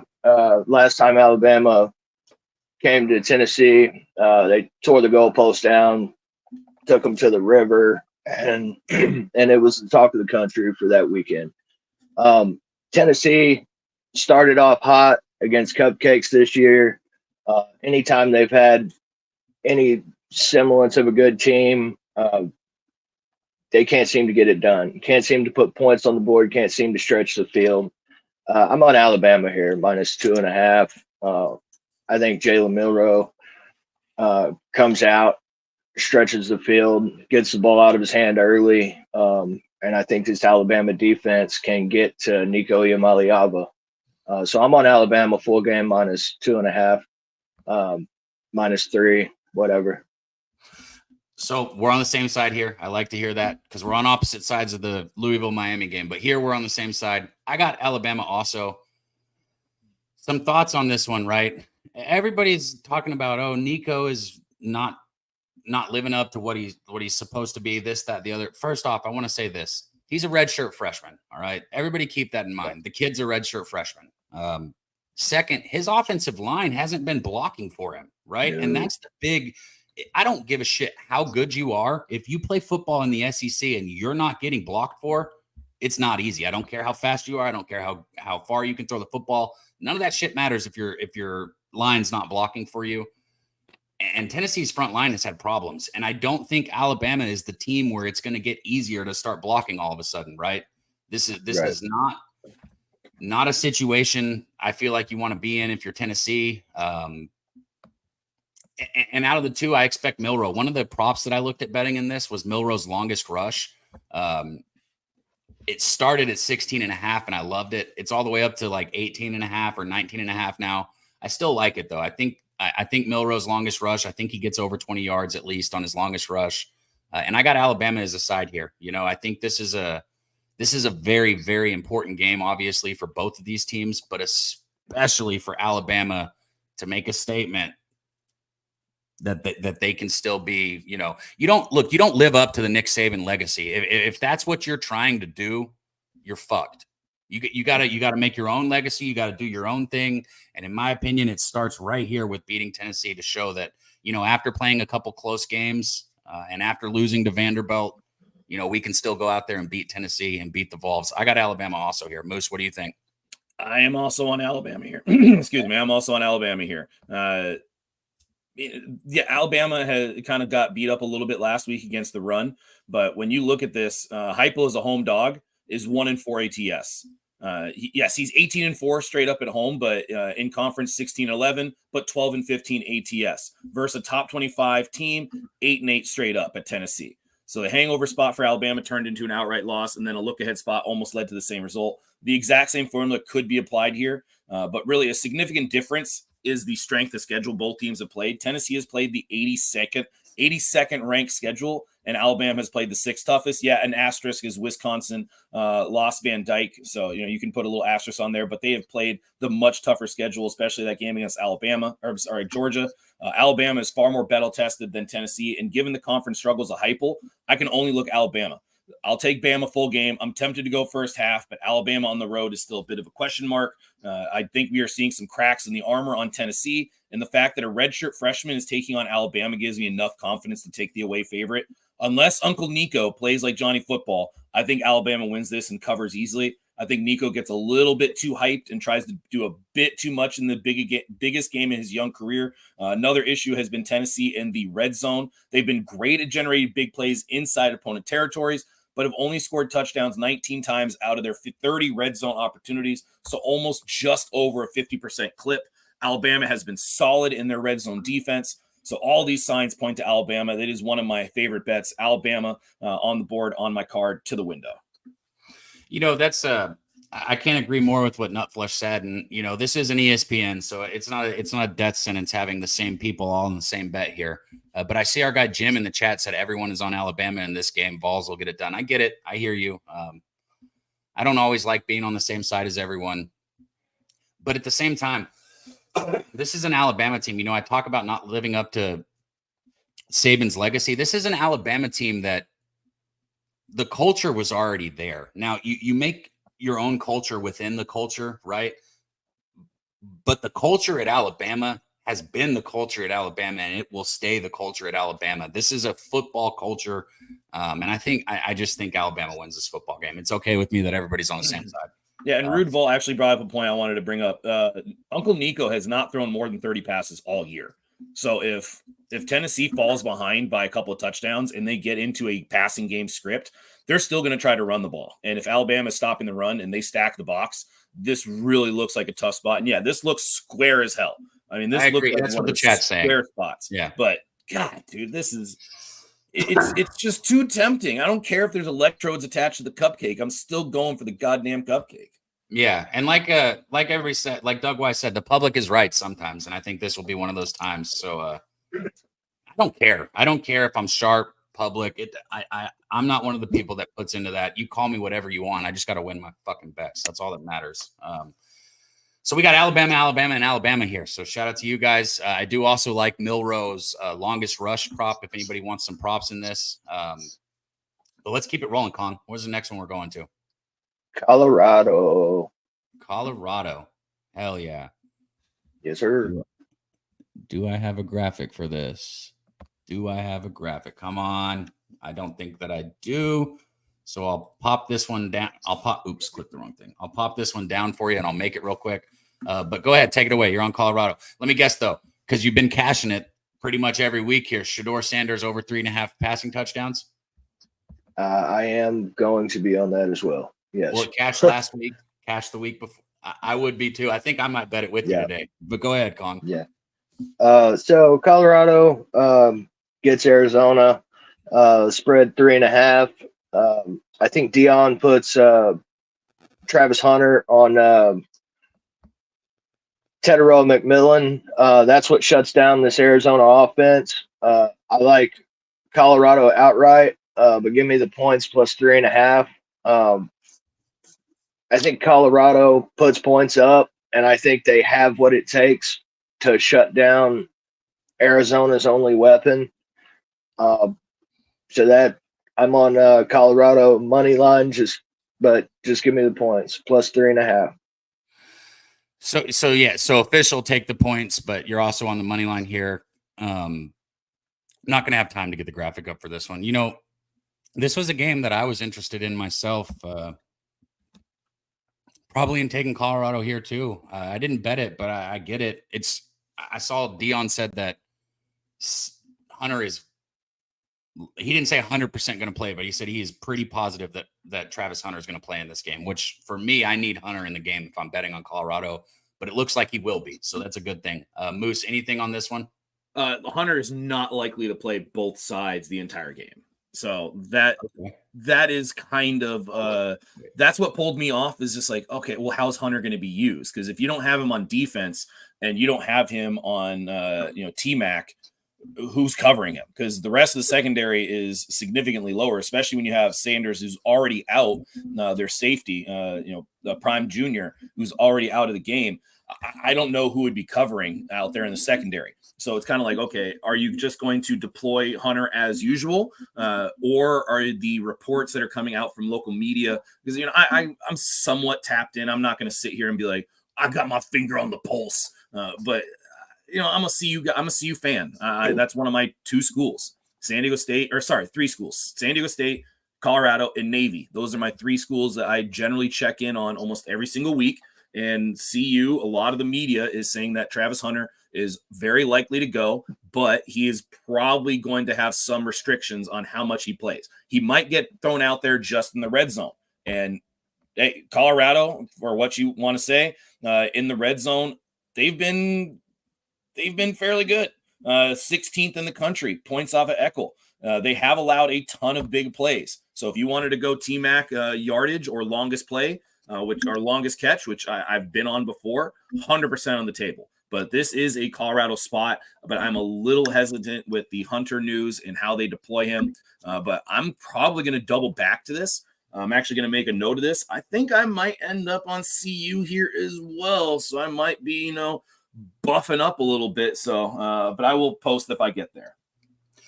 Hey, our guy Ricky Bobby said his cousin is the rookie running back, Welch. That's badass, Ricky. That is badass, man. Good note right there. Nutflesh said he's on Louisville team total over 27.5. So he's kind of aligned with you there, Kongs. I'm going to hit that Miami Louisville game soon. We're We're an hour 20 into the show already, and we still got a couple people to get to and so many bets to get to. So I got to keep it rolling, but we will get there. What's the next one, Kongs? I got to give my 2-unit parlay real quick. My mechanic just showed up. My transmission's messed up in the car. So I'm going to give my 2-unit parlay. And that was my last bet anyway. Cool. So 2-unit parlay this week. Like I said, some of the proceeds, if we hit this week, is going to go to the fundraiser for Joey. I challenge you guys to do the same. It don't have to be all of it. Anything helps. We have a grieving mother that just lost her young son. So just try to think about that, man. If something happened to you, you would want somebody to look out for your mom and pops. So the 2-unit parlay this week, I'm on Bama -3, Indiana money line, and Army -16.5, sitting at +438. Let's go get to the money. Good luck, guys. Appreciate it, Cab. Moose, let's get to the bag. Hell yeah, Kongs. Much love, man. We appreciate you, dude. We will see you soon, Kongs. I think I'm going to have to tail him on that one. I really do. I'm going to be honest. I like that parlay. I like all his parlays. And hell, even though, he won 4 in a row, a couple of the times that they didn't hit, he was only 1 away from hitting it. So they've always been money. They've always been money. So shout out to our guy Kongs, man. And like he said, if you can donate, Joey was young, man. And his family's going through some tough shit right now. But we got to keep rolling here. Right now, I got my guy backstage ready to come up here. He co-hosts with me every Monday, Medicate Monday, the sesh. Hopefully you guys tune in. If you don't, you're missing out because we have a blast. He's been bringing us winners all year here on this show. And you know what? It's his birthday, too. So show a little bit of love to my guy in the chat coming up here. Let him know happy birthday. Show him some love. My dude right here, Dutch Boy Fresh. What up, Dutch? Fellas, how we doing? Top of the motherfucking morning, man. Happy birthday, Dutch. I appreciate you, Moose. God, appreciate you, my dude. The big Bro, 4-0. Last 2 weeks, man. you come on with the jointlet, and I usually wait until this ends just because I got too much going on. I fiend for it. I need it. Pass me that shit, bro. Everywhere I go, marijuana follow. Okay, bro. I ain't coming. I just fucking woke up. I woke up. Man, I just went to sleep, bro, and I just woke up. That's all So, you're lucky. Yeah, I wasn't gonna do. I got the text. I was like, I'm not gonna let my boy down. And last week, we had a pretty good show. We saw the board, as you mentioned, went 3-0, went 5-1. But this week, oh boy, getting a little cute with BC and Oregon. So took it on the chin. Shout out to our guy Wine Time Sports, though. Broke down that Duke Florida State game yesterday. I was like, I gotta get my money back from this BC. So I started that second half of that Florida State game. They scored a touchdown. I got bet the under there. So I got on the under there. Due to his breakdown, just got a better number realistically, and got my money back from that bullshit ass. Do you have AirPods in? Yeah. Can you hear me? I think your hoodie might be ruffling them. All right. Because I can hear you clear. It's just like every once in a while there's a little. Are you good? We good? That's good. Yep. That's good. All right, Cap. There you go, buddy. There you go. So yeah, man. Buddy, you're welcome. We did, man. Fucking my vibe up, bro. You're fucking my vibe up. Nasty Nate, I see my man, Mr. Trifecta in the building. Gravy Bets, appreciate you, Justin Stacks. Stacks with the love. I appreciate you, my guy. Yeah, man. Well, Cav, what'd you text me today? Halfway. If you live to 80, you're only halfway there. So I guess that was your way of making me feel good about turning 40, motherfucker. I mean, I'm being real. You're only halfway there. You still got another half. It was a pretty solid little good morning, happy birthday text. I'll take it. Shout out to all the love, though. You think about that, you're like, shit, halfway. God damn, this is a long fucking life. In my line, I see you. Yeah. I mean, you look at it that way. I mean, shit. When I was like in the 20s, I thought 50 was it, So Vegas kind of rejuvenate you a little bit. You see 65 motherfucking year olds in the gym with their shirts off and shit, tank tops, getting it in. So you start to realize I ain't that old, but yeah, man, we're getting there. But let's make some money, man. It's Skrilla Scratch Saturday. It's a big motherfucking Saturday for your boy. And we will hit him over the head. We'll continue to succeed on the tailgate and continue to have profitable shows like with our guy Moose, Cab, Collins Clip. Shout out to our guy unloading the motherfucking clip. Everyone here that shows up and shows out. It's a beautiful thing. Let's talk about it, man. Miami, let's go. Let's go to Louisville. We just had our boy up here. I know he was talking that Louisville shit, I'm sure, with all that red on, god damn it. But let's talk about it, Cab. We don't have to go too much into it because I'm sure this game has been one of the more talked about games. You are on Miami. We haven't even touched it. No, I'm glad. Touched Miami? We haven't touched it, and I'm looking in there. It looks like I don't have a freaking banner for it, so I'm popping it up right now. I'll make it myself. I'm excited. Well, let me tell you this right here. You know, I'm about to be using this shit a lot more because the NBA is right around the motherfucking corner real soon, ladies and gentlemen. But God damn it, there's levels to this shit. And let me tell you right now, Miami is on a whole another level than the Louisville Cardinals. I mean, look what SMU did to them motherfuckers. SMU is literally like a B squad of Miami. It's like what we would strive to be is Miami. And this is what you're getting, the big boy, the big brother, the bully is going to come into Louisville and bully these motherfuckers. I truly believe it. I got it at 4.5. Shout out to everyone who got a better number, but I don't believe this game's going to be close. This kind of has, you know, we talked about Iowa last week. Shout out to my guy Moose. That shit was good money. And I really think we got kind of a game like that. Start off our day nice and early with an easy winner. Do I think Louisville can move the ball on them? Yeah, a little bit. I wouldn't be, you know, mad if you wanted to go to over 261 with our guy with Shuck. We've cashed on that. I think the yardage is there, but I'm all over Miami off a bye. Man, Louisville's defense. I mean, they're fucking fugazi. They are so suspect, especially the pass defense. I mean, they gave up fucking 280 yards to this boy Jennings last week, plus 113 on the ground. What do you think all-world Cam Ward's going to do against this guy? I mean, Cam Ward, let's just talk about it here. I had to fucking take a picture of this shit because I'm too fucked up to remember anything right now. But let's just talk about Cam Ward here for a second. And of course, my phone wants to fuck with me. Apologies here. I can read in while you're pulling it up if you want. Yeah, listen up. Check it out real quick. Cam Ward, percentage 69% completion rating, quarterback rating of a 182.4. He's averaging 369 yards a game, 20 touchdowns and 5 interceptions. And oh yeah, the boy can run when he has to. You put him against this Louisville defense, fucking forget about it, bro. To me, it's not even a competition. This to me is the best look on the board. I've liked it all week. Me and Cab touched base on it on Medicaid Monday, and I believe we see the same damn thing. I see them just dropping a 40 piece on these boys. I'm going Cam Ward over 321 passing yards. As I just mentioned, he's averaging 369 yards a game. Louisville is bottom 70 in pass defense, and the best quarterback they played against is Jennings, who was the backup for Louisville last week. That's the best quarterback they went against. They haven't even went up against studs like this.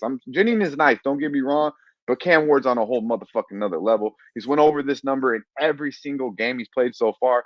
In Miami, not only does Cam Ward want the Heisman, believe me, he does, but Miami, they want that swag. They want that swag. They want that trophy back into you. You can transfer over here in 1 year and get the Heisman. That's going to bring a little bit more swag back to Miami. So they're going to run it up with their boy Cam Ward over 321 and the Miami Hurricanes to run these motherfuckers out their own home field. Hell yeah. Shout out to my guy Mally Mal in the building. Good to see you in here, Mal. That's my dude right there. Shout out to my dude, Zoe, J-Dub. Listen, I'm on Miami too. I got -4. If you follow me, I tweeted it out. If it's only at 4.5, you can buy that half a point if you want. I think it's 5 now, 5.5. I think it's 6. Which I like to see. And I think anything under a touchdown is real good money, but I don't even know if you got to worry about it at that. But I agree. So anything under a touchdown is bettable. We'll just say we're ATS right now. I'll stop what I'm saying, though, for our guy Banana Boat dropping the $5 donos. He said, let's fucking get this money, boys. Shout out to you, Banana Boat. Shout out to the members in the chat, the donos, man. Blessing our action. You make this thing rock. Jay Peasy, what up, motherfuckers? Good to see you. Didn't know. He's on the motherfucking intro tomorrow. Shout out to our guy Jay Peasy, man. Good to see you, my man. Got the real ones holding it down. Voodoo Ranger. I see you, my man. So I'll say this. Look, Miami's coming off a bye, right? I get it. You play with fire and you get burned, right? That's the say. You play with fire, sooner or later, you're going to get burned. Miami's been playing with fire. I get it, right? They have the refs bail them out and give them a win in one game. Then they go to Cal. They're trailing the whole game. They come back and they win. Now, there's a couple ways we can look at this. We can say, oh, yeah, you keep playing with fire, you get burned. Another way to look at it is you say, you know, good teams find a way. Even same thing I tell my pitchers, right? Moose will get this. I tell you, like, you don't always have your best stuff on the mound, but good pitchers find a way to get outs, right? You use what you have, you find a way. So one way we could say Miami's done is they've found a way to win. And now they have a bye week. you better believe that those boys were getting checked this bye week. They, if I'm a coach, I'm checking the shit out of you, and I'm letting you know, hey, you're lucky as hell to be undefeated right now. You don't deserve it. Like, we got to step up. We got to do this, that, and the other. And those were bad spots too, Cap. Those were bad spots, especially the one to Cal. I know you didn't think so as much, but those were bad. That was a horrible spot for Miami. And it says something when a team like that, like you touched on to start it, that can win that game. You know what I mean? We want to say all this, all that. They won that game when they had no right business winning in the fourth quarter, correct? Exactly. Yeah. Good teams find a way. Good players find a way. They find a way to win, even when they probably shouldn't. And this cat, I already forgot dude's name who I just highlighted on the screen because his comment was fucking ridiculous. Cam Ward's Fugazi? I mean, what the fuck? Did you not just hear the numbers I said it to you? And did you not just see what he did in Cal? I mean, Cat, how that boy fucking pinned up against the wall, and he still found a motherfucking way. Shout out to Cameron. Yeah, that's what I'm gonna say. Shout out to our guy Cameron, dropping the $9.99 dono. He said, "Shout out Jimmy the Bag, Tie Cat, double result, good money."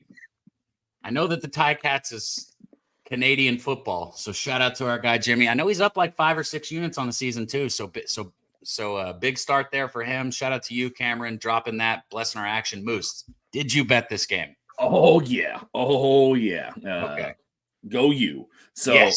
Let's get like kind of this nasty part out of the way. Cristobal in conference, he's been abysmal. 6-10 straight up, 4-12 ATS. So all right, that's done. Now let's get to the nice stuff. You talked about kind of the coaches having a discussion with the team about, hey, we need to play better. Cap, I'm not sure if you checked the reports. Players only meeting during the bye week, and the veterans. Yep. Players only meeting during the bye week, and one of the things they talked about was they needed to talk about playing their fundamentals correctly. One of the issues, or pretty much the 3 issues that Miami has really struggled with, has been tackling. They have been a poor tackling team recently.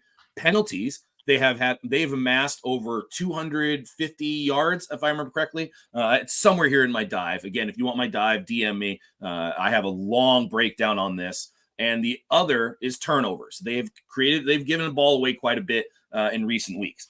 So the bye week, they had a players-only meeting, and this is a veteran Miami team that they all got together, and they said, hey, we need to do the small things correctly. And I love that. The other part of this that is huge is they get their best lineman, Jalen Rivers, back, who got injured in the first game of the week against Florida. So he is now coming back, and that will be a huge boost to both the run blocking and the pass blocking, which has been recently a little less than effective. But I really think this is a solid Miami spot. Louisville ranks 107th in defensive success rate facing dropbacks, and Miami has been a top five passing offense. So Fuck that shit. Yeah, I mean, look, this is a spot that you go on the board and you go, okay, what are the first plays I should hop on? This was the first play I should hop on, and I grabbed the number that the best number I had was a -125, but I was like, I am grabbing this now, and I will rebet it later, and I might have to go back to the window and rebet this first half, so I might be a double up here. But the Louisville secondary was expected to be one of the best in the country, but it has been very, very poor so far. And they did have their best week of the season last week against Virginia, but I have not seen anything from Louisville that makes me think they should be less than a 6-point dog. Just like Dutch said, this should be a 7.5-point line, and I'm going to take Miami. And I think it's a solid piece returning from injury. So give me Miami. This is one of my favorite bets on the board. Go you. I love it. I already got 2 units on Miami, and I want to bet another one. This is one of those games when it's scary to say it, but it's one of those games where I mean, it's just like, do I have I've literally all week, because I bet this 3-4 days ago, I've literally been like, do I have enough money on Miami? And I even took Cam Ward's prop too. So I'm like, it's one of those games where I feel like I need to take advantage of this motherfucker. You know what I mean? So maybe you could think about doing what I just did, Dutch. And this is official for the show. So I just added Miami first half -3. And I'm going to be honest, the reason why I did it, I don't have that. The part of the breakdown that I liked the most out of everything we've all said is that players meeting. I didn't know about that. That's huge, man. When you got an undefeated team that's still calling players meetings, that's not, just sitting there happy that they barely got by. They're saying, hey, we got to figure it the fuck out because this ain't going to work, right?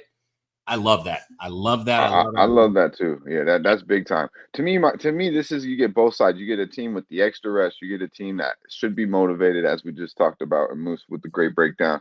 And then you get a team, in my opinion, and we talked about it because Virginia could have won that game. Virginia could have beat them.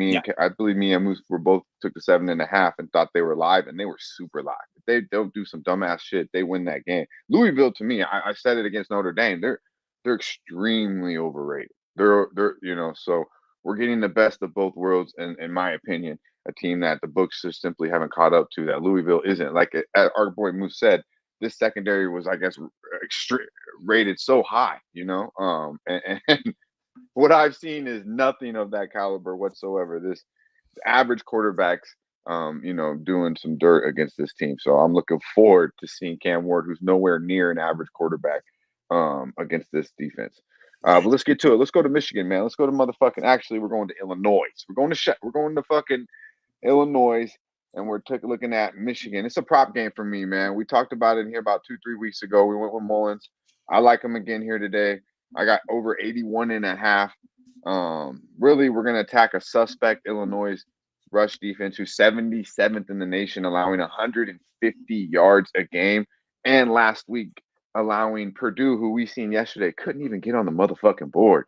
I appreciate you, Nunya. Much love, my man.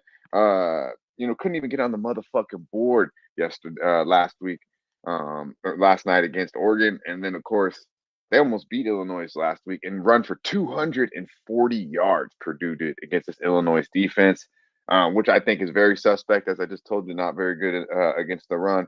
I like this kid Mullins here. Last week kind of took that, obviously Michigan is coming off a bye. And I think Michigan, I should have bet this last night because it was 3.5. And I was like, Michigan's probably the play here when I was breaking this down. And then I noticed it went up to 4.5 this morning. So we'll see how this Miami game goes. Everything goes smooth. I probably will at least throw another unit on Michigan because I do think they handle business against Illinois off the bye in the loss to UW. But where I do have my money on is Mullins. He's averaging 98 yards per game, 6.5 yards per carry. This is a run-heavy offense. Michigan don't got a motherfucking quarterback. Edwards can run the ball, but Mullins is their guy. All right, he's going to be the man. As I mentioned, he's got 91 attempts already. I just think the 81's easy, bro, against the Illinois team that's, I think, fugazi, especially the run defense. So I see this kid getting 100 easy. I bet on him twice this year, one publicly, and he's cashed very easily for me. I see the same damn thing here. The only way this doesn't cash is simply they both had 14 carries last week, I believe, and Edwards, had a good game. But I expect Mullins to continue to not get, if not most of the load, at least split carries there with Edwards. So over 81.5 rushing yards there in Illinois. I want to say this for you guys in the chat real quick. So Dutch got Mullen over 81.5 rush. The game, because we're getting to the end, don't put it in this chat, okay? You guys got up over 200 people again today. We're still right at 200. You've kept it up. I appreciate you.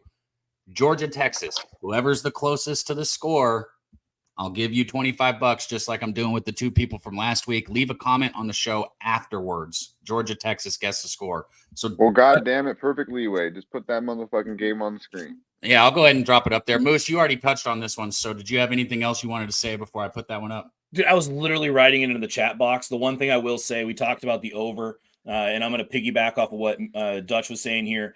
Michigan runs the 121st slowest tempo in the country. And if Michigan is controlling the clock, they can bleed this clock down. And we already mentioned Illinois struggling against the run. So my concern with the over that we discussed earlier would be Michigan being successful and just bleeding clock. I mean, just cutting it up and down and letting the clock just drain. Hell yeah. So I got enough flush, my bad, Cab, but I was trying to highlight it. But yeah, he likes that team total over for Miami. I like it too.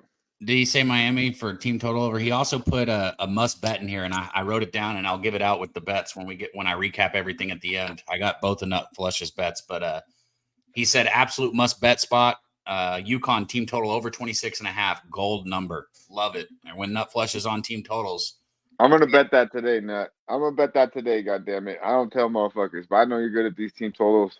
I'm gonna bet it, man. I feel like it's gonna be a good day today, so I'm I'm gonna unload the clip. I'm gonna be calling clips today, man. I already got like fucking 6 bets.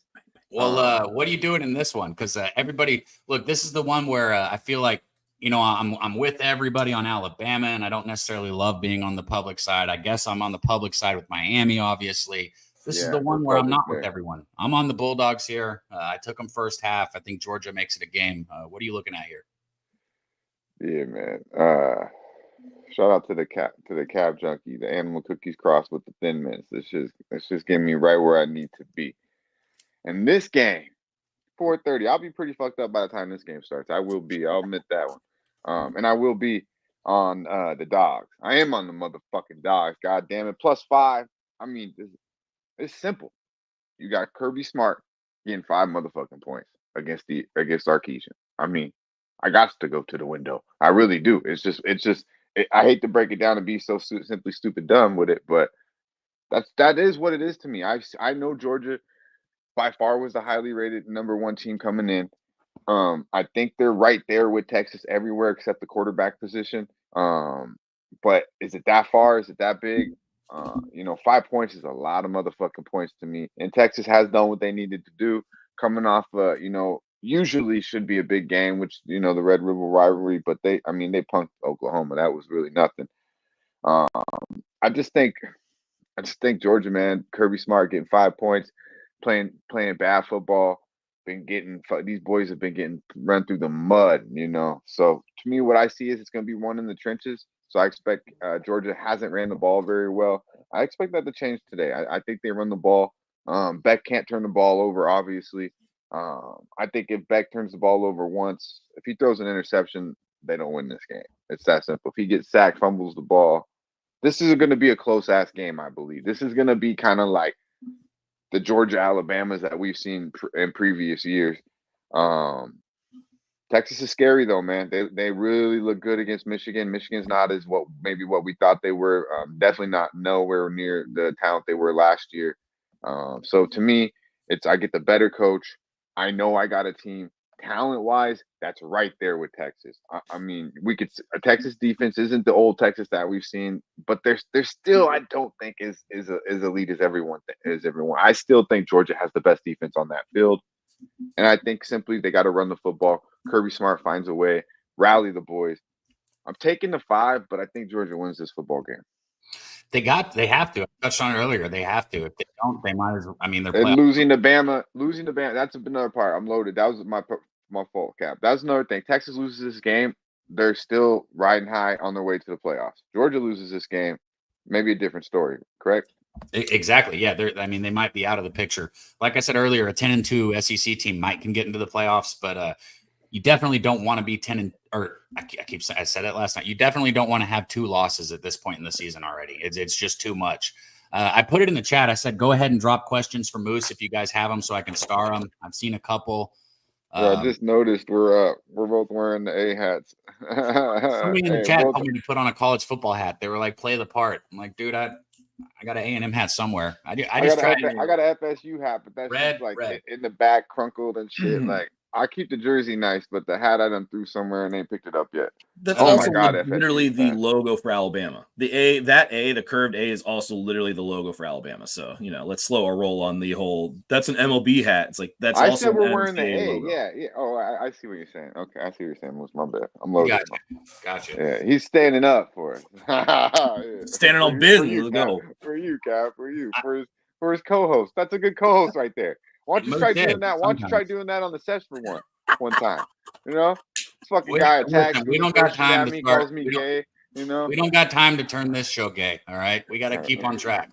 We got to keep this thing going because we're already an hour 45 in. This is actually supposed to be where we end, and we're not ready to end. All right, well, I'm good to go, man. Those are my plays. I got a strong lean towards Michigan. I give you what I bet. I'll be betting more today. I'm gonna take a look at that UConn team total over. There's a couple other games that are appealing to me, but when it comes down to it, I'm gonna be looking for a live play, bro. Like I know today there'll be a play that's just like free money, and it might be with the morning game. I hope it's not though. Yeah. I hope that we just run them the fuck out the field. But there'll be, I'll be locked the fuck in. because they definitely are giving away money on these free plays, man. Or on these live plays, man. I definitely find big edges. So lock in with the boys, lock in with Daby Cab, because they don't only just do, the Miami. They look at all things, all games. They'll be breaking it down, looking for some live action. Appreciate you, Moose, my guy. Always good to break bread with you on a motherfucking Saturday. Hey, happy birthday, Dutch. Yeah, appreciate you, my man. All the real ones in the chat with the birthday wishes. I appreciate you. Andrew G, Gravy Betts, my dude. Razor Sharp Picks, Mr. 40K. I got fucking 6 names for this guy. Do we got to get Mr. 40K in there too, Cab? I think so, Mr. 40K. And you know what? When you left, I was going to say it, but I'll say it now. Razor did drop Auburn and UCLA as his early action in the chat for you guys. So just take note. Razor is on Auburn and UCLA today. But yeah, Dutch. When we say heavy hitter, he's leading the pack. He's the first one in. God damn it. I appreciate you, Cab. As always, everyone in the chat. Run up the likes for the boys, man. Run up the likes. And don't forget about the score. Drop the score in the comments below once the show ends. You slow motherfuckers once the show ends. I appreciate y'all. Y'all stay fresh. Hell yeah, Dutch. Shout out to my co-host right there, Dutch. Happy birthday to him too, man. Still makes time for us, even though it's his birthday. Can't thank him enough for that. Swept the board last week. Absolute, money. Gonna do the same this week. Gonna get you guys paid. I'll go over Dutch's one more time. He got Ward over passing yards. He's got Miami ATS. He's got Mullen over 81.5 rushing yards. And then he is on Georgia +5. So shout out to Dutch bringing us several bets here. I got you, my dude. Don't worry. I highlighted your comment for Moose. I got you. Moose, we got to be quick here. Do you have some games that you want to touch on that we haven't really quickly? And I'm not even going to go back and forth with you. I'm going to let you go. I'll be very quick on a couple of these. I'm with Razor. I am on Auburn. The line movement on that has been pretty crazy. The majority of tickets in cash has been on Missouri, yet the line has gone towards Auburn. So I am on Auburn. I took the +4 there. I am also on Louisiana and Coastal Carolina over 56.5.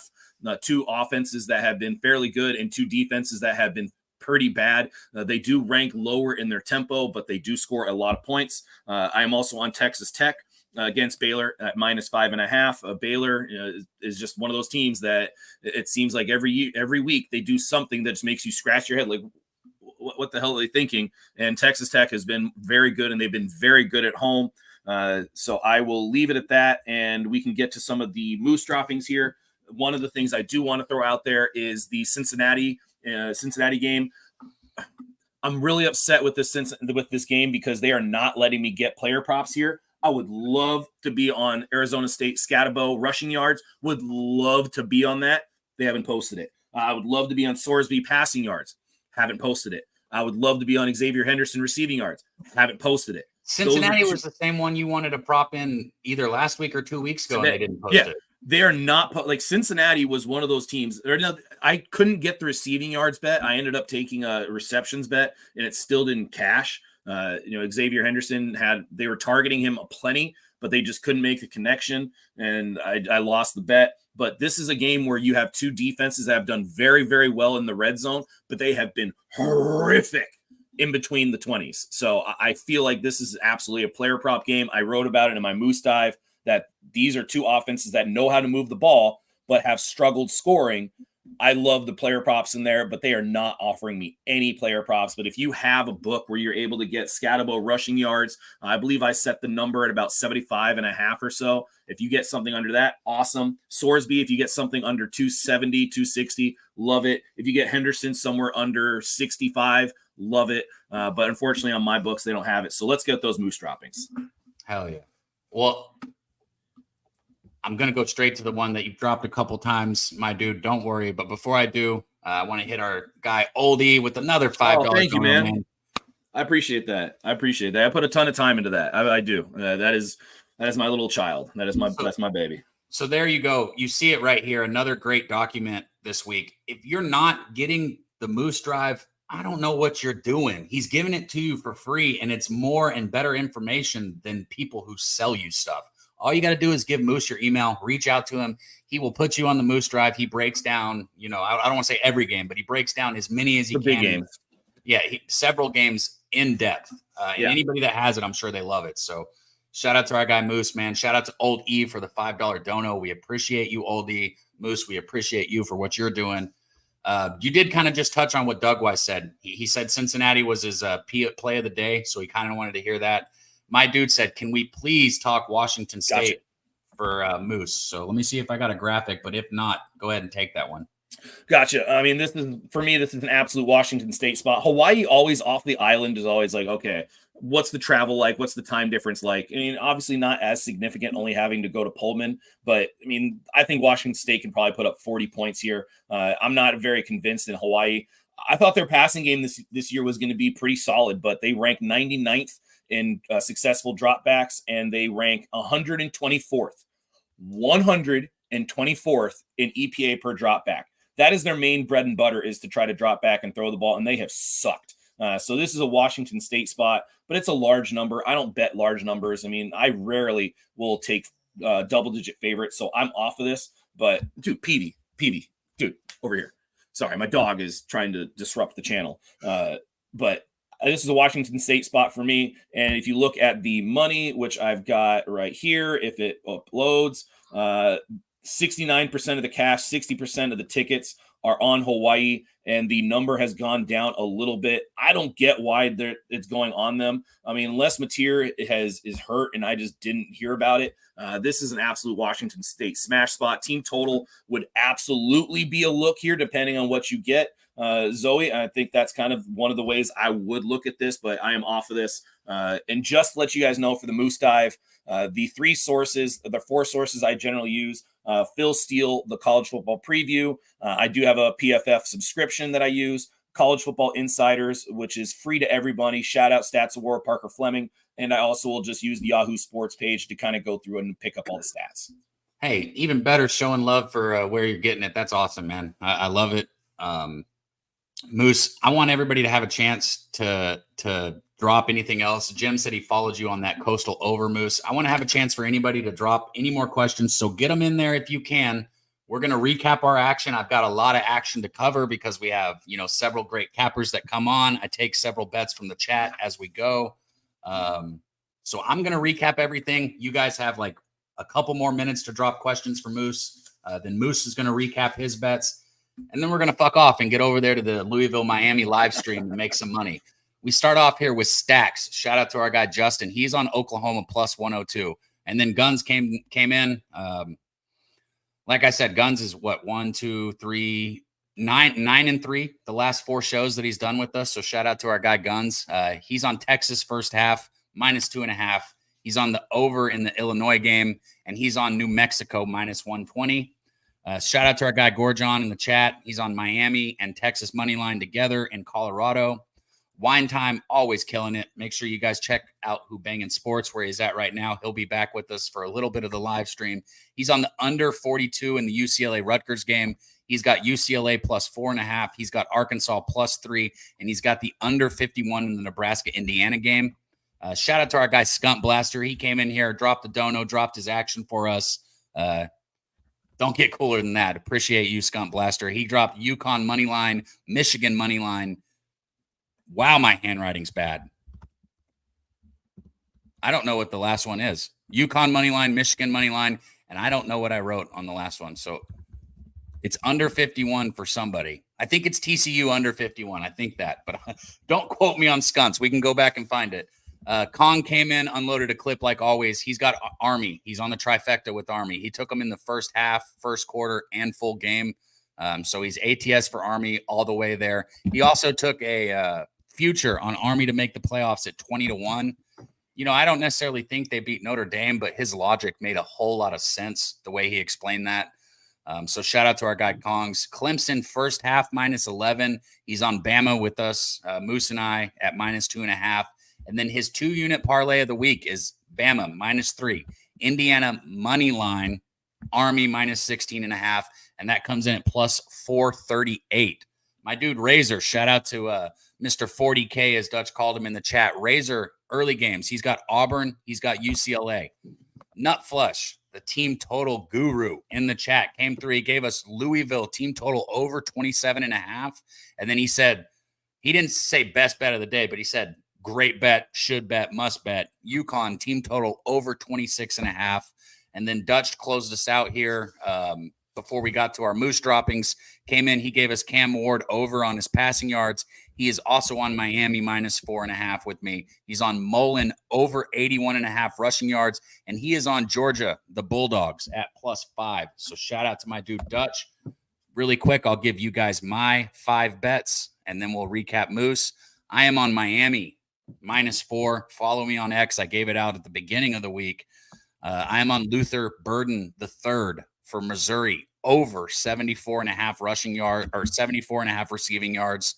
I am on Alabama -2.5, and I'm on Georgia first half +3.5. That's my action. And I took Miami first half. Excuse me. That's the one I added. And I also bet Miami first half early.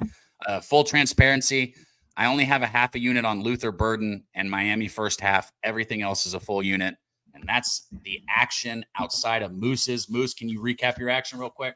Sure. I will. I just shared a couple of the Moose drives with a couple people that were asking for it. So again, if you want the information, go ahead and send me a DM with your email, and I will give you a viewer. I will give you access as a viewer. Here's my action here.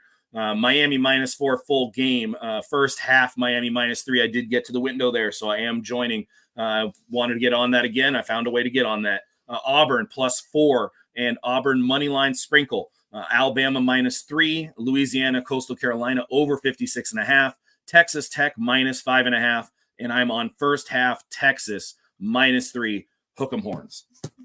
Hell yeah. So I'm on the opposite side of you and Guns, but that's what you get here on this show, guys. I'm bringing you cappers and their best bets. I'm not bringing you kumbaya for everyone to, to agree. Christopher Tatum asked me if I'm on Quan today. Of course I am. Christopher, I was on him yesterday too, even though I didn't post it. I'm going to keep betting over 1.5 hits, runs, RBIs. He's now cashed at 7.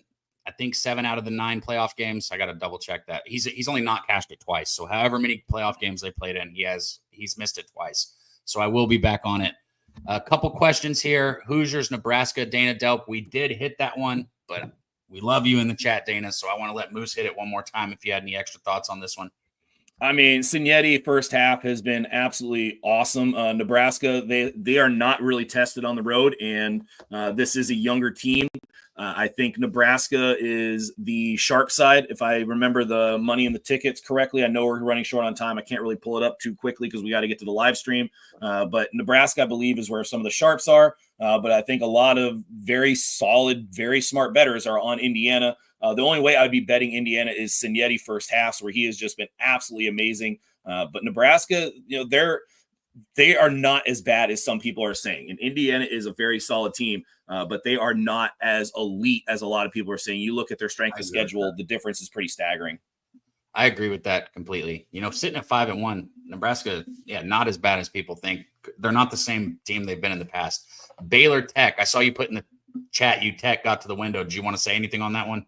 Yeah, I mean, it's a Baylor team that, every week. I mentioned it not too long ago. Baylor, almost every single week, there's something that just makes you go, like, what the hell? One of the sites I use is College Football Insiders, and they have this as a 15-point spread. They don't see Baylor's doing too much. The rush offensive success rate has been horrific, and that's kind of one of the ways that you'd want to be attacking Texas.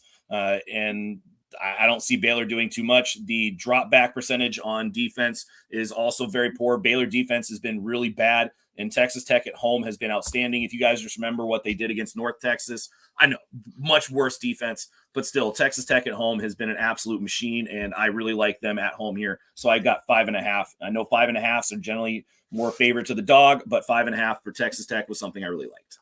I'm just going to have to find a way to where the live stream just kind of runs into this. It's just like the same thing, so we can just keep going, because today we're getting more questions than usual, and I feel like shit not getting to people's questions because we want to. We're going to be able to answer a couple more, guys. Shout out to my dude Smoke and Mirrors. You got? Oh, Smoke and Mirrors POD is a defensive or special teams touchdown in the Clemson Virginia game at plus 186. Shout out to you, Smoke and Mirrors. Let me see. I think Nutflush asked if you like Sims rushing prop. And then who else do we have in here? Alabama, Tennessee. Good to see you. Stir and Co. We did hit on that one earlier. We're both on Alabama here on screen right now, but we talked on that one earlier. John K asked about Notre Dame. I didn't really have any thoughts on Notre Dame. Did you have anything? No, not really. I mean, I can bring it up really quick if we wanted to, but I know we're trying to wrap this up. I mean, I do think I covered that in my Moose Dive, but I'm not 100% sure. So again, if you want to check out my Moose Dive, just send me your email and I will add you as a viewer to it. I mean, I really like what I do there. I mean, it helps me personally organize all my thoughts so that I can kind of go back and see what I'm doing. But again, I use multiple stats. I do have a paid subscription to PFF, so you guys are going to be able to get the grades that they give for all the different teams for all the different stats, like tackling, coverage, pass rush, passing, all that. And you're also going to be able to get some of the other stuff I pull from different sites. I have learned how to look at the College Football Insider stat page, which can be a little overbearing at times, but I have figured out how to look at that. So if you have any questions on that, don't hesitate to DM me as well. Hell yeah, man. Our guy in the chat, Core777, said he'd like to get in that Moose Drive. Count me in. Just shoot him your email. Yep. Emos said, greatest show on the planet, man. We appreciate you. We appreciate all you guys in the chat, the members, the donos, anybody who's here, just being here. Thank you for being here. Hit the like button if you can, guys. I love doing this on Saturdays with you guys. I can't, since I started coming on screen to quote unquote cap on screen, all I wanted was a Saturday morning college football show with my guy Moose, with Wine Time, with Guns, Dutch, Kong, and we're here. We finally got it. We're here. We're 8 weeks in already. It's crazy that we're already 8 weeks in, but I love it. I love doing this again with you guys. After the show, I've got 2 people I got to pay from last week. I want another one next week. Guess the score of the Georgia-Texas game. Whoever gets the closest, obviously put who wins also. Guess the winner and the score of the Georgia-Texas game. Whoever gets the closest, I'm going to shoot you $25 because once again, we sat over 200 people for pretty much the whole show. So thank you guys, man. Nasty Nate, my guy, Wager Detective, Tyler, good to see you. Banana Boat, Jay Peasy, Steve G, Old E, Razor Sharp Picks. Man, I love this. I love this. I love it. I can't say it enough. Let's get paid today. We have over 40 bets again on this show. We've only had one losing week, Moose. We've had 40 plus bets on pretty much every show. And as a whole, we've had one losing week. Let's keep it going. Let's keep it rolling. Let's get fucking paid today, boys and girls. Let me find this exit. Moose, I got to find it. I'm slow. I forgot. I'm just going to hold this. I'm just going to hold this.